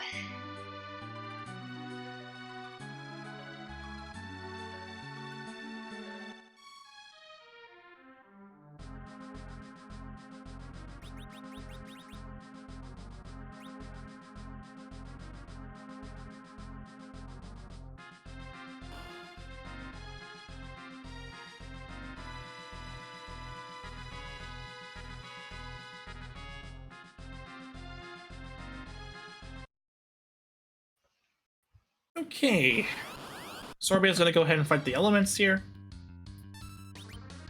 which is again a free fight. Yes, I don't think there's. Is there any fight at this point with his levels that isn't free, considering this is like a I can kind of stomp Z without blinking fight? Yeah, this is like if it was Oak Crystal and we had to fight Z, this would be a pretty much a tear. You will not see you probably would not see a Big Bang.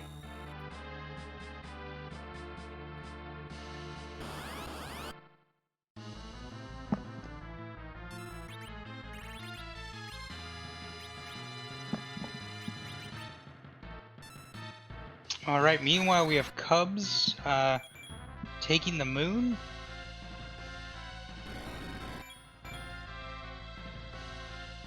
And Joe warping his way out of Luca Cave, and we will see where he decides to go next.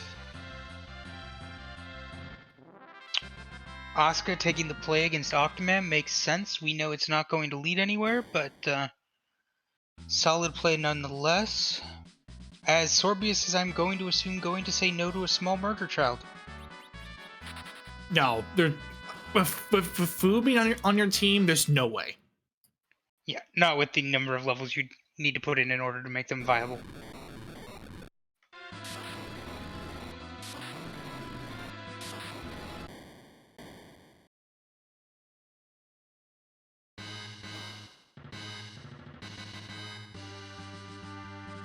Cubs going into the plague fight. Joe bonking with a pan, and Sorbius about to see that tower key. Now we need to see, is he going to chase that? Because he could go for Baron Basement and get pulled in a completely different direction.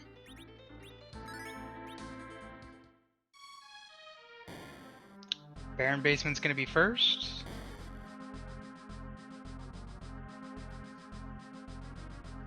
And that's fine. Yeah, this is fine because you might as well be a little bit thorough while you're here before you leave for tower.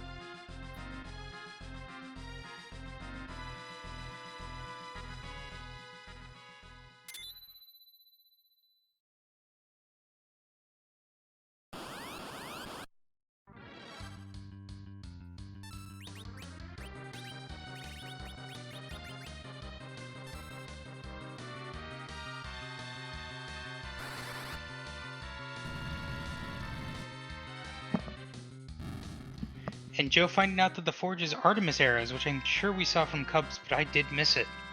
Yes. Seeing that Zeus Gauntlet, that is an insta-buy for his edge. Though, so here's the thing. Sorbius gets the Earth Crystal here. We'll take it.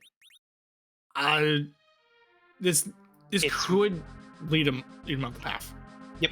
It's which one he decides to chase first. If he chases Tower, he's in a much better position than if he chases the Earth Crystal, because at this point he doesn't really need that edge or that spoon word. He just needs that Luca key, so we'll see which direction he starts heading once he gets in that airship.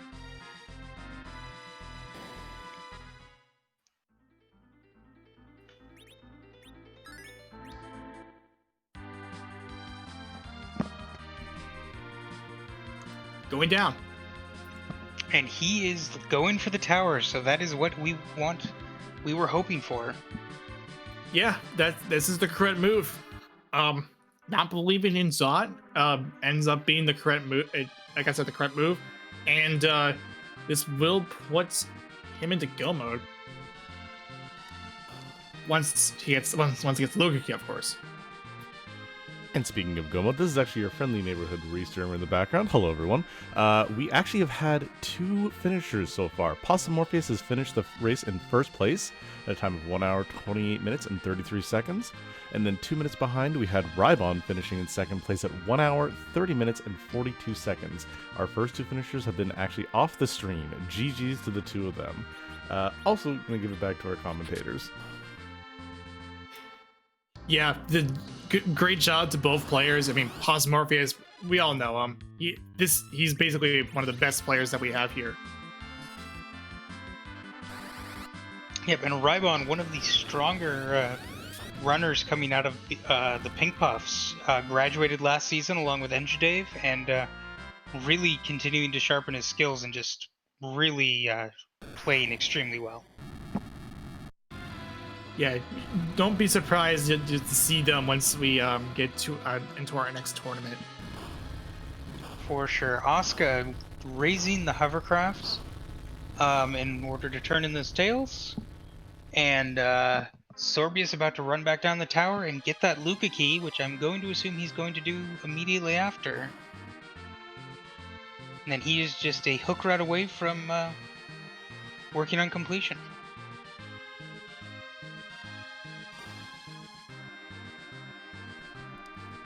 And as for completion, we also have Klopfer finishing the race in third place at 1 hour, 36 minutes, and 24 seconds.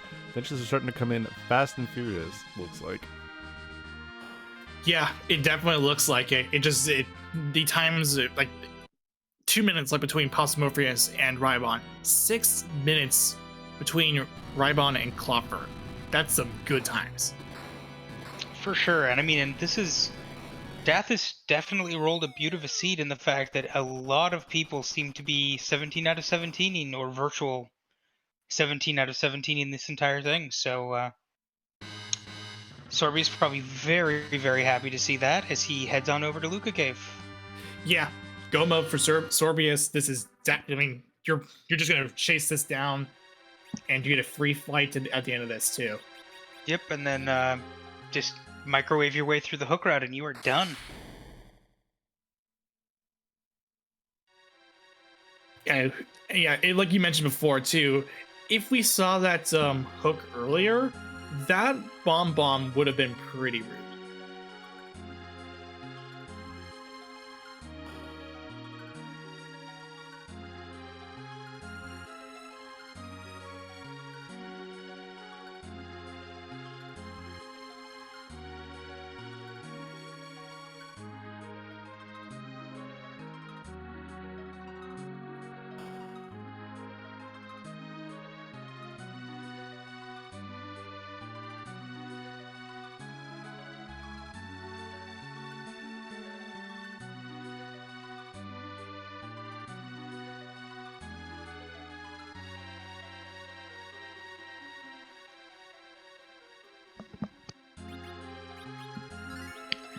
And Asuka making her way through the Baigen fight. Again, just quakes in order to keep things down, blinks up in order to neuter anything that Baigen without the arms might do, and then it's just a matter of working your way through this.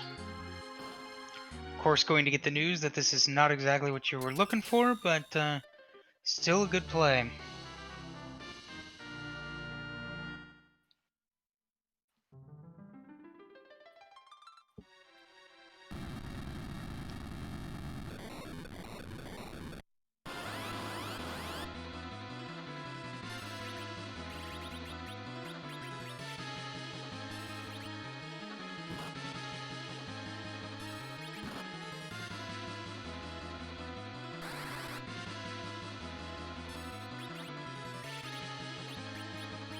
And Sorbius seeing that is just like, yes, this is what it is. Daphis, You magnificent person. And also getting the stone, too. What more can you ask for? Yeah, my other thought is Sorbius is very happy to know that Sealed Cave is required, since overall getting an illusion out of Luca Cave would not be much of a feel-good moment otherwise.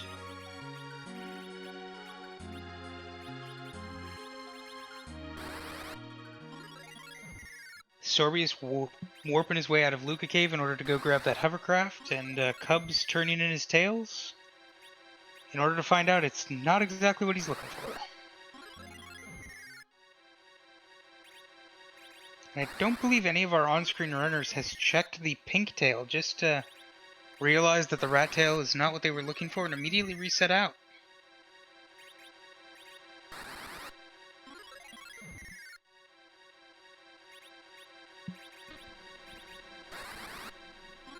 Additionally, we have our 4th place finisher with Pyre finishing in a time of 1 hour, 40 minutes, and 28 seconds. GG's to them. Yep, GG's to Pyre. Yet another top 5 finish, and another great player coming from our community. Indeed. No, all the runners very strong. We have a great, solid community of racers, and they are definitely showing it tonight as we go through a seed that, to put it kindly, has got some jokes. It's got jokes, yes, but it can be easily mitigated through a Demon Machine grind.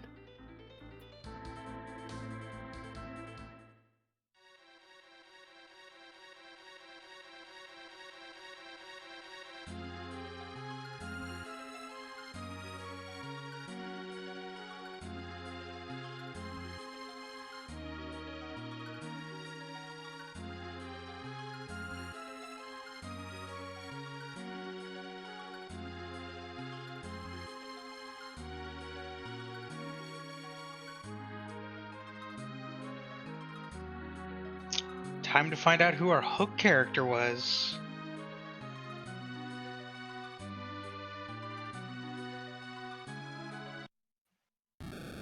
And there's another edge. So 2 in this seed, one of them off of Zod, or at least 2, one of them off Zod, and another one off of the hook route. I don't think Sorbius will be taking him at this point, considering he is on his way to the finish. There's no reason to pick it up, because like we already have we have a good party on our hands. It would honestly surprise me if you even did pick it up, because like what do you do? What do you do with it? Yeah, just get rid of it.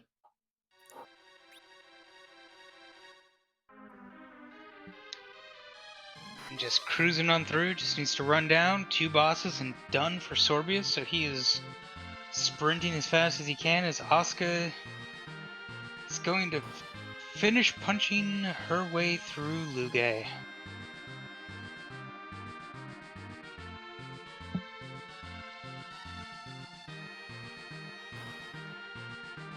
Cubs electing to clear the rest of the moon rather than grabbing that tower key, which we know is the right play, but makes sense with him already being down here.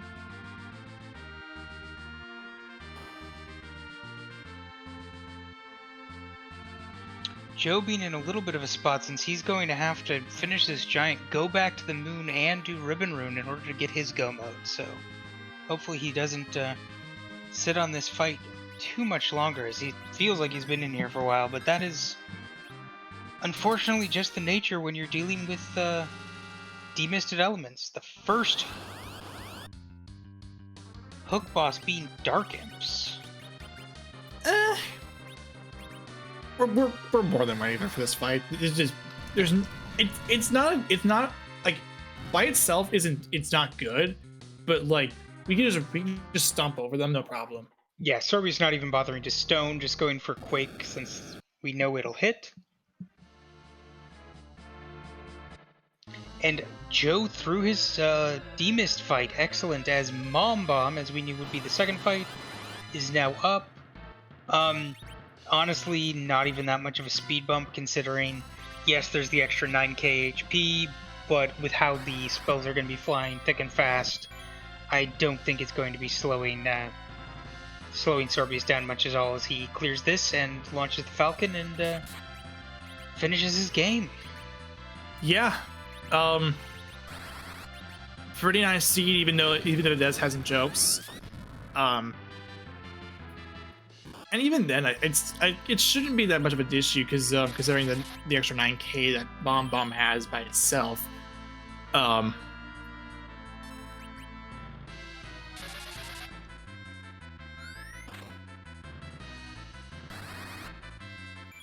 Yep, Sorbius even taking the heads-up play of not bothering to keep his tele down since this is the last fight, so agility manipulation no longer matters.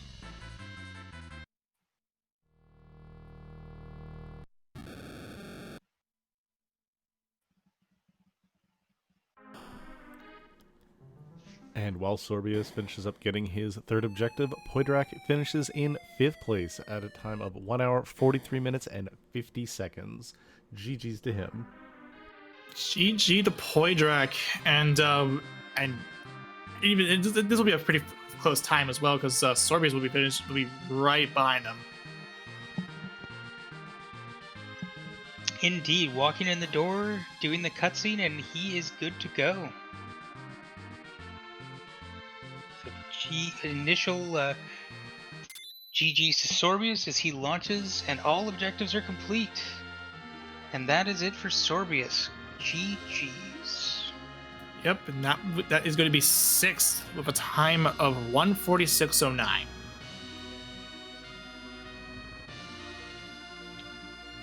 Very good. And in the meantime, we'll watch the other runners as we see if Sorbius decides to come in for an interview. Joe lifting off in the whale after finishing the giant. Cubs checking the crystal altar as Asuka is going to get her favorite item for her favorite boy off of the Murasame altar. Having a little bit of trouble here as Plague decides to cast fast before resetting the count, making this a little bit more difficult than it probably needs to be.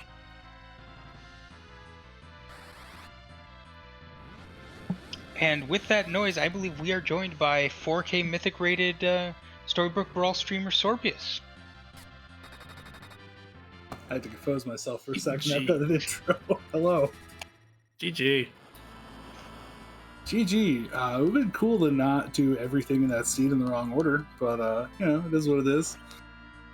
If it makes you feel better, everybody is pretty much on course for a 17 out of 17 on this. I thought briefly when I went back to Earth to check the rat tail to check Baron, I thought, it's a faster check to just check the rest of the moon bosses than to do Baron and Baron Basement. It's got to be up there, right? Yeah, Joe actually was the one. So, interestingly enough, Joe had the Luca key much earlier than everybody else, chasing the Tower key and Zot, but doesn't have the hook yet. So he's currently doing a bunch of his checks, and we'll have to go back to the moon to the ribbon room in order to get that. But no, well played. Obviously it never feels good when you basically nearly last locationed, if not last locationed everything. I think the only thing you didn't do is you didn't I didn't do Zot. You didn't do Zot, which led into the crystal. Oh, good. So you can at least feel good about that. Otherwise, any other thoughts on the flag set, how it played out? Obviously, the 17 out of 17 nearly doesn't feel good, but the other ways it was set up?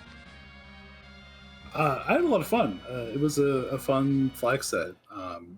Recently, I found myself enjoying win-game flag sets a little bit more than Fights Aroma's flag sets. So, yeah, it was cool to see that. See another one of those pop up as a community race. Yeah, and I mean the seed had some jokes. The double telestart was a gem. I mean, with Complete Giant, I was like, well, I mean, I guess I know what I'm doing. Yeah, immediately as you see that tele, and then you found was it in Mysidia that you're like, oh look, Ether 2s? Yes, right. And perfectly in the Mysidia shop, I had exactly enough money to buy 10 of them. No, exactly. And that, I mean, I think you and Oscar, at least on stream, were the two that did the D machine grind. That definitely paid off. Because it basically allowed you to use Rydia to just microwave the entire rest of the seed. Yeah, I just nuked the seed from orbit just to be safe. It's the only way to be sure.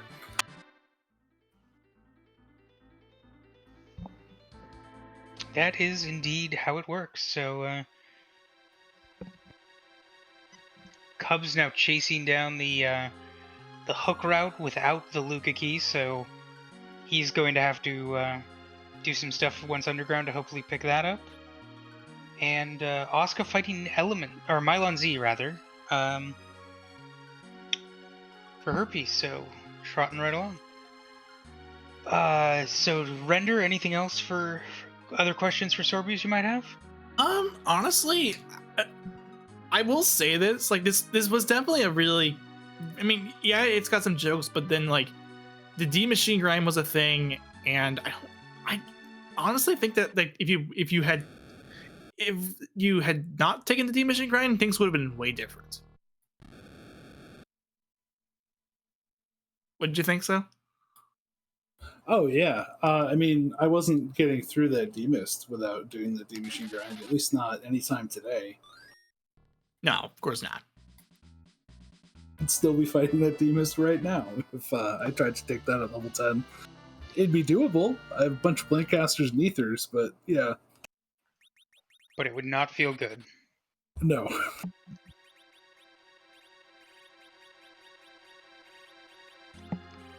We have Oscar now picking up her tower key. Hopefully, she ends up chasing that. Probably is going to do Baron Basement first, I would assume, and let's just hope that the Earth Crystal does not lead her astray. But great, thanks so much. Anything else you want to just say? Anything you want to plug, or anything like that, Sorbius, before we let you go? No, just a big thanks to all you all for putting this on. Thanks to Dathis for this seed, I guess. Thank you for everyone at Free Enterprise for doing this every week. It's a lot of fun. And I'll catch all y'all later. Great, thank you so much. Bye. Thank you.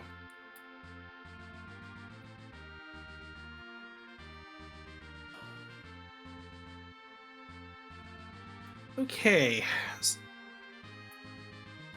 So, at this point on,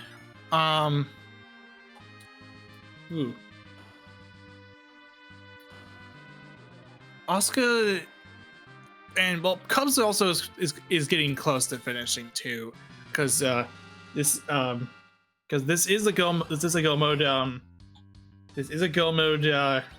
situation for Cubs. Cub's still without his Luca key, so it's going to be that he needs to do tower. Hopefully, after he finishes off these fights. I completely missed that. That's on me. Judge Joe is, but not it. But no, Cubs still. Joe still has to go back to the moon to get his hook. So they're both a key item away from goal mode. Actually, all three of our runners are a key item away from go mode, just different key items. So that's on me. Yeah, it's gonna be now whether Oscar checks that tower or goes Zod. We'll find out in just a moment after she leaves Baron Castle. I guess the nice thing about this is that this, even though Cubs is still one way from go, by the time he launches the Falcon, he's just right there at bottom map, lower Babel. And hopefully he checks the tower there, and then if he immediately goes to Luca, then boom, there you go. Oscar looks like has decided to launch the hovercraft. Did I miss? I swear she already did, but maybe I am just imagining that, or there is a reset somewhere. I think I want to. I don't know. I wasn't. I kind of wish I caught that, but for now we're gonna have to go ahead and regain that hovercraft. Mm-hmm. Okay, so our tracker is saying that she did end up resetting back to the moon once the red tail didn't turn into anything. Gotcha. So she might be deciding to do her hook route now, which again, we hope that leads into Tower Key for her since it's right there, which would put her on the right path, just like Cubs. Yeah, I think this is a nice route to take, considering that you have your Tower Key. This is basically just banking on you finishing up, and you're banking on staying down in the underground to get your Tower Key, and then just you won't be heading back up to the surface anytime soon. No, and the other advantage too with this is if this is the route that Cubs and Asuka take, they don't have to actually leave Sealed Cave once they finish that boss, as I believe when the objective is complete. So they just win game right there and do not have to warp out. Little minor time save as well. Yeah, and that's actually really good. It's a nice little heads up call. And yep, there's that lower babble for Cubs.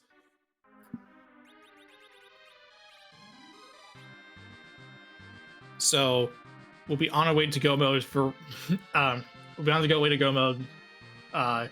It won't be a go -1 for everyone else at this point. Yep. Cubs taking that tower. Asuka probably saying hi ninja, bye ninja.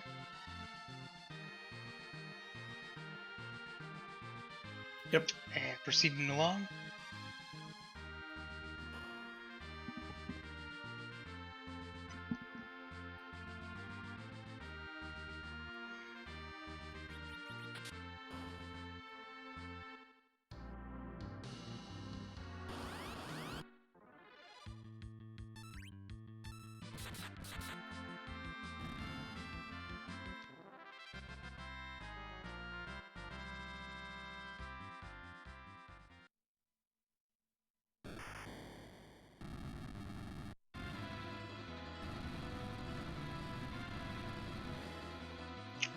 Okay, awesome. Cubs is now through the tower, the cannon room, so he'll be going down to see his Luca key, which he'll be very happy to see.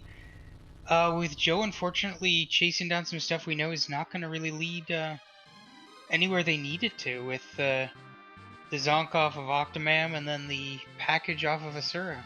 Well, I guess not technically a Zonk, but the Pinktail and then the package.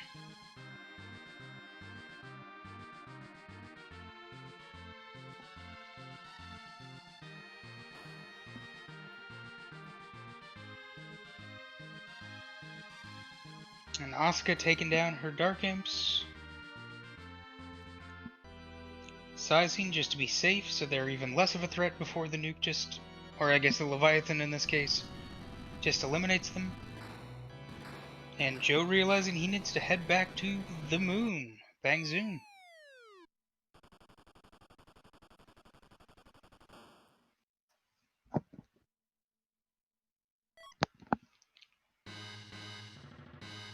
Okay. That's go mode for Cubs. Yep, and he's beelining straight over there, so perfect for him. As Asuka is going to eliminate Mom Bomb.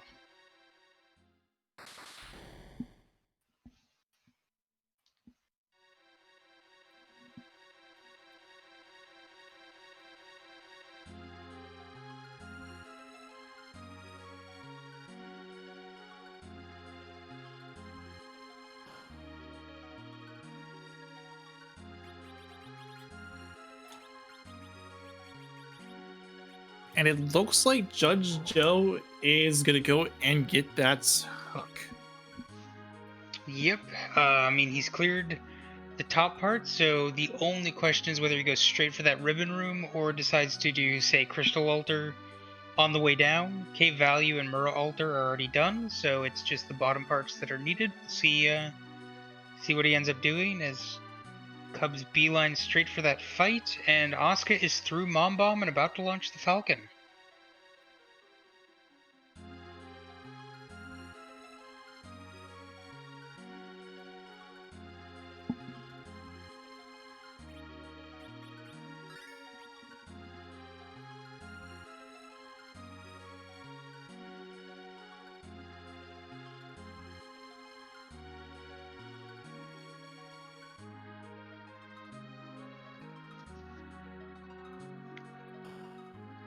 Cubs about to get all of the value as he picks up his illusion.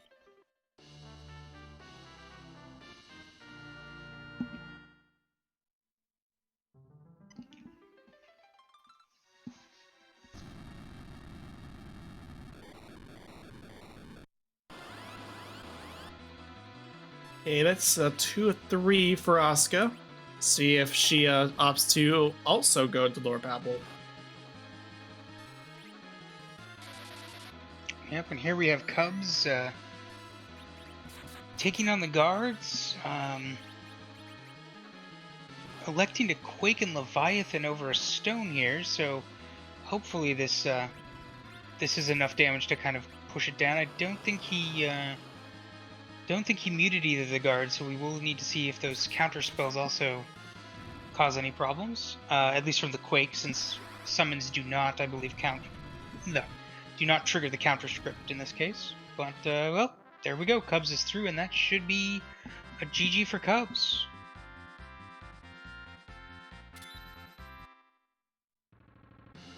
And I don't know if you mentioned it, but Asuka did make the right call. Yep, go into the tower.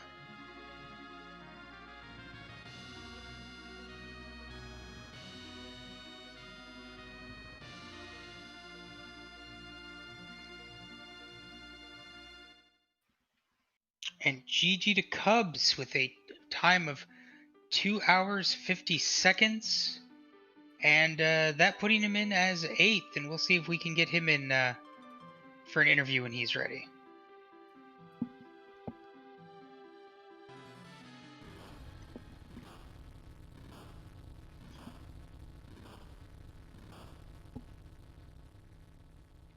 In the meantime, we've got Joe chipping away at Wyvern, and Asuka about to get that Luca key.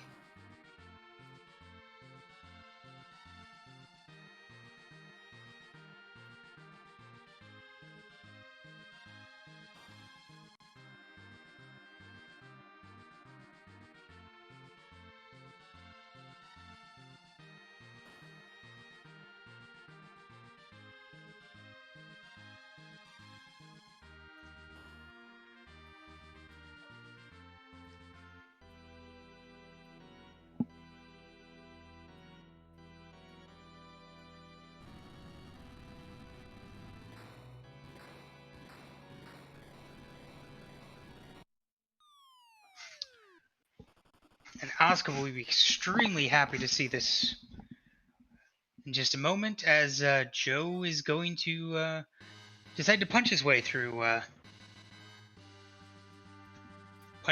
King and Queen Evelyn. It's not quick, but I mean, you might as well, because I mean, Judge Joe won't know this, but that will lead to the hook, and that will put him into go mode.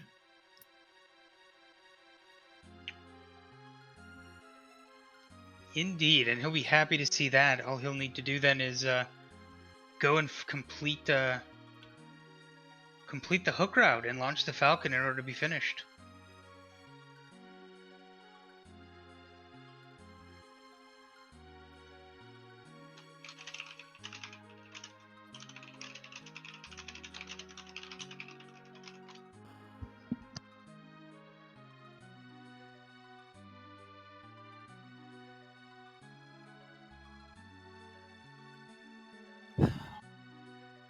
And here's Cubs rule.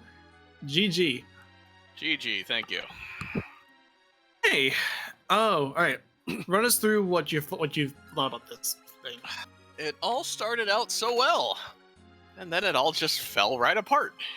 Gotta love it. Oh, I was actually feeling pretty good after surviving that giant, and then I just seemingly went in every wrong direction that I could have from that point. Yeah, one of the big things about this particular one is that D-machine grind that was pretty accessible early on. Yeah. We started with 3 sirens. I had the Leviathan. If the game's gonna throw 2 Tellas, I might as well get something out of it. So the two gold dragons were really enough to put Giant on the table. So D-Machine threw a little, or D-Machine, D-Mist threw a little bit of a wrench into the works. I don't think I've used a Lilith Rod that many times in a single fight before, but somehow managed to sneak through that. And then just managed to talk myself out of going back to the moon until too late. Right. Yeah, I mean, it's hard to know, right? I mean, I think I was talking about it in here, is you were making, intelligent plays. They made sense. From the booth and from like kind of that commentator view, we knew it wasn't going to be quite what would pay out, but from an actual implementation standpoint, it perfectly made sense. Why you made the plays you did. Yeah, once the finishes started to come in, I kind of zeroed in on assuming that that sealed cave had hook. So I kind of meted myself back to the moon and away from everything else, which it happens. Yeah, because I think the only play you didn't make is you didn't do Zod. Yeah. Zod had an Edge and an Edward. Nice. And gave you the crystal. Yeah, I figured that was the only thing I didn't have at this point. I mean, surprisingly, the double Tella wasn't awful. Certainly Fu, if I'd gone to Dwarf first, Fu would have done a lot to help in the Giant, but I'm somewhat shocked that I made it through. Kind of proud of that. Yeah, you had a very solid play against D-Mist, considering that's one of those spots that it's not necessarily dangerous per se, you just know it's going to take forever and a day. Yeah, I had the Artie bow and samurai arrows on Sid, and I was just gonna go in and zerk him up and then try and blink everybody and survive, and well, the game had other ideas. Like I said, it worked out. I'm happy with how it worked out. The rest of the seed, that's rando. That's gonna happen. Yep. No, completely understandable. Render, anything else you wanted to ask Cubs? Not that I know of. Okay. Cubs, any last thoughts, call-outs, anything else you've been working on you want to shout out before we let you go? Just want to say a big thank you to the two of you for doing comms. Sheep Launcher for holding Possum away from the buttons. I know that's a heroic task right there. And Mr. Vanilla himself, I blame you for all this. You're welcome. I was going to say, in defense, I think there were only 2 vanilla things. It was... Assure and Val. Yep, Assure and Val. Well, thank you again. I will step out to let the next person in. GG all, very well done. Have a good night. Thank you so much.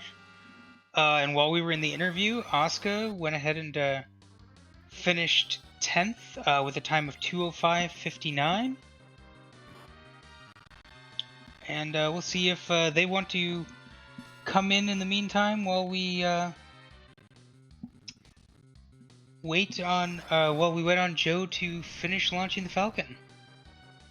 Yeah, this will be pretty quick because the Dark Elves were. You just run through those, and then you have Mom. Although yes, but the extra 9K, it doesn't really matter in this context. Nope. With this many levels and this much quote unquote stuff, don't think this will take Joe too long at all. Oh, and with that beep in my ear, we have are joined by Queen of the Pink Puffs, safety enthusiast extraordinaire, Asuka424. GG, Asuka. GG. GG. So that was see, Dathis decided to roll some jokes. Honestly, two Tellas, Early Darkness, dumb D-Machine grinds, there wasn't anything difficult in it. Sorry, Dathis, but I was not.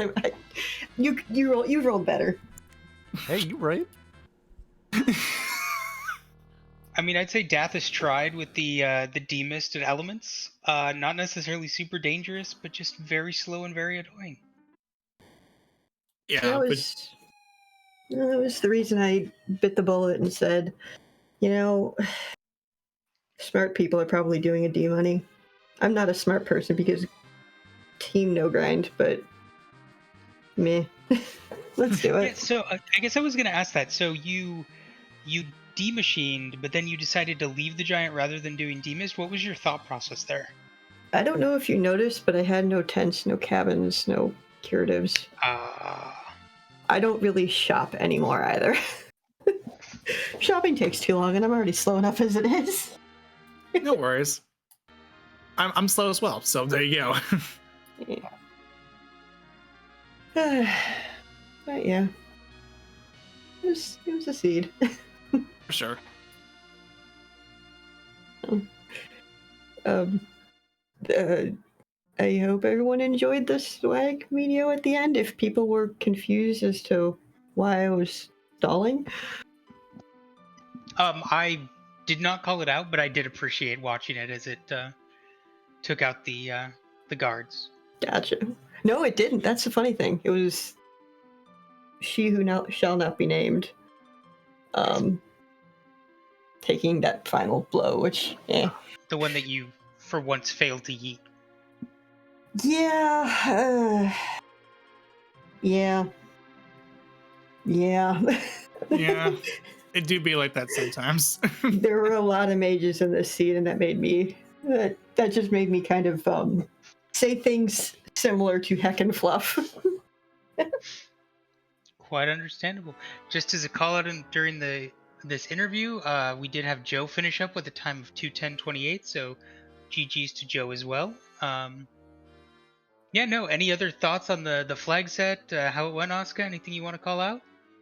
I mean, I didn't really read these again, but I also pretty much spent 5.5 hours on the road today, so I'm kind of out of it right now. But yeah, I guess it was kind of punishment for me rolling on Monday. But yeah, it was fun. Tourney flag sets. They look really fun. Almost makes me want to join the tournament, but I know better than to join the tournament. But they do look really fun. So I'm looking forward to playing some of those. Yes, and for anybody who did not see, they were posted, I believe, in announcements on the Free Enterprise Discord for anybody who's interested in taking a look at the those tournament flag sets. Yep. Because the spoon's on. Plain and simple. I did think of you when I saw that. Yeah. That's honestly the one reason I was like, do I bite the bullet and be cannon fodder for all the good people? No. I was going to mention you did miss out on your best boy. He was on Zod. Yeah, but seeing Pasu finish at 120, I saw that, kind of slowed down and said, well, yeah, I'm about an hour from finishing, so yeah, let's just cut out the fat and get things done. It would have been a balance. You would have gotten your best boy. You also would have gotten the crystal. I also reset out of the spoon as well, so I didn't have the spoon with me. I was doing a lot, well, I wouldn't say a lot, but some weird save scumming. But it would have been nice to see him. Indeed. Thank you so much, Asuka. Render, anything else you want to ask Asuka before she goes and probably gets some much needed sleep? No, I have pink puff flags to post. Yeah. Well, that's also important. Honestly, I gotta watch your Captain Nova run because I need to see. I've been meaning to watch it. Well, more importantly than that, PK and Martin Broadcloak, two actually fantastic gamers, far more than I could ever be. They were doing commentary for it, so watch for them. I was Okay, going to yeah. say there's only one phrase that truly describes that run, and it's "What a god." Yeah, pretty much. But no. Thanks to Dathis for rolling this. Thanks to Sheep for pushing buttons, and thanks to you two, Render and Rollboy, for doing some comms. And since I'm gonna beat Dathis to the punch, if I can, there we go. Get those commands out. Give some likes, loves, and follows to all those people. They are legitimate good players of Free Enterprise, and you should pay attention to them. They're pretty amazing. For sure. Great. Thank you so much, Asuka, and thank you so much for volunteering to be on Restream tonight. Cheers. All right, and we now have Joe jumping in to finish up our runner interviews. GG, Joe. Thank you. That was a fun little seed. Was indeed. It had some jokes. Talked about it with the other runners. A great, solid start. It's a sad. We feel slightly sad that nobody did the cheeky early harp check with double tele. I kind of would have wanted because I was hoping for Berserk first. I don't feel like having Sid sit around and hand whacking things when I can just cast Berserk. But That is completely legitimate. Yeah, interesting, Rowdy. You were actually the first runner on stream to have the Luca key. Everybody else just found the hook first. yeah, I could not seem to find the hook. Yeah, and how did it feel when you saw that it was behind King Queen Eblin? I'm like, oops, should have just gone down for a little more XP. Yeah, no, I mean you had some really good plays against the Plague and against the Luge. It played pretty well for you, I think. For not doing the obvious demachine and blow stuff up, I think that seed went well. Yeah, no, I think we had pretty close to everybody on stream being 17 out of 17, so that was definitely interesting. Never did find the sand ruby. Rat Tail. Figured. And I think... oh, go ahead, Render. Yeah, it's not like we were going to see like that where it led to begin with, because maybe we had better things to do than check the Kaipo. Yeah. No clue who's there. Doesn't matter. I had Rydia, who very much the best character I could find with Leviathan. That helped a lot. Yeah, I think Rydia basically carried everybody's seat on stream at least. Good early power. I know Asuka and Sorbius both did a D-Machine grind with her at level 1 to just slingshot her to nuke and just carried it from there. Yeah. Golbez did not like me. Oh, I got 2 people. Let's go and cast... Oh, he hit the first person. Let's go and cast... Oh, he hit the first person. Yeah, let's you go lost and a lot of cast... 50-50s. Yeah, 50-50s. You hate to see them. Guess run buffering just decided to work all of a sudden for the last successful run. But D-Mist was... I saw D-Mist, I'm like, is this the hook? Please don't tell me this is the hook. That's hilarious if that's the hook. But just another white spear to throw at stuff. Nope, there were a couple of rewards, like the Dragoon Spear off of Ogopogo, the White Spear, all of the spears for characters that you didn't get. And most of the people didn't seem to pick up an edge since it came so late either, so not even a dart. Yeah. For me, it wasn't due to doing the top and then dipping. it was still pretty early, and let's just say I think Spoonword and Edge is probably better than Tella and Sid. Nope. When we saw it, that was like what I kind of predicted was going to happen. Was though too, like Edge was always going to beat out Sid just for pure damage potential, and you didn't really need the second Tella at that point when you could get Spoonword, so it totally made sense. Yeah, like that's the one thing is that yes, the double Tella wasn't a nice start, but they did serve their purpose in the end. And then eventually, by the time that was done, well, we have better options, and we can just roll through this FRD machine grind. Yeah.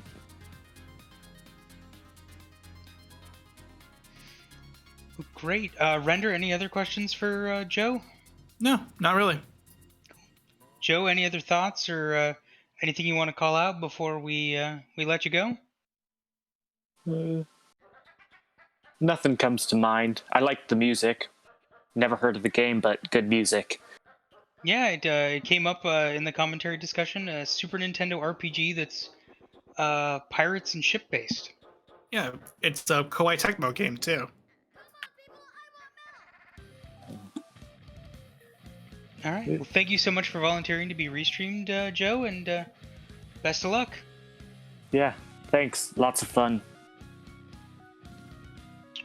All right. So in the meantime, for everybody's left, a reminder that we have, I believe, Hero's Journey tomorrow at noon Pacific. So be sure to tune in and or join that great race. Sure, we've got a good commentary team set up to talk through that. Alchemy and I think Brickety Brick are going to be comms tomorrow, so that should be great. To be sure to tune in then. And I believe in the meantime, unless plans have changed, we're going to be raiding over to Heart Gamer, and be sure to cheer her on and no spoilers so you don't get the bonk. And we will see you all later. Take it easy.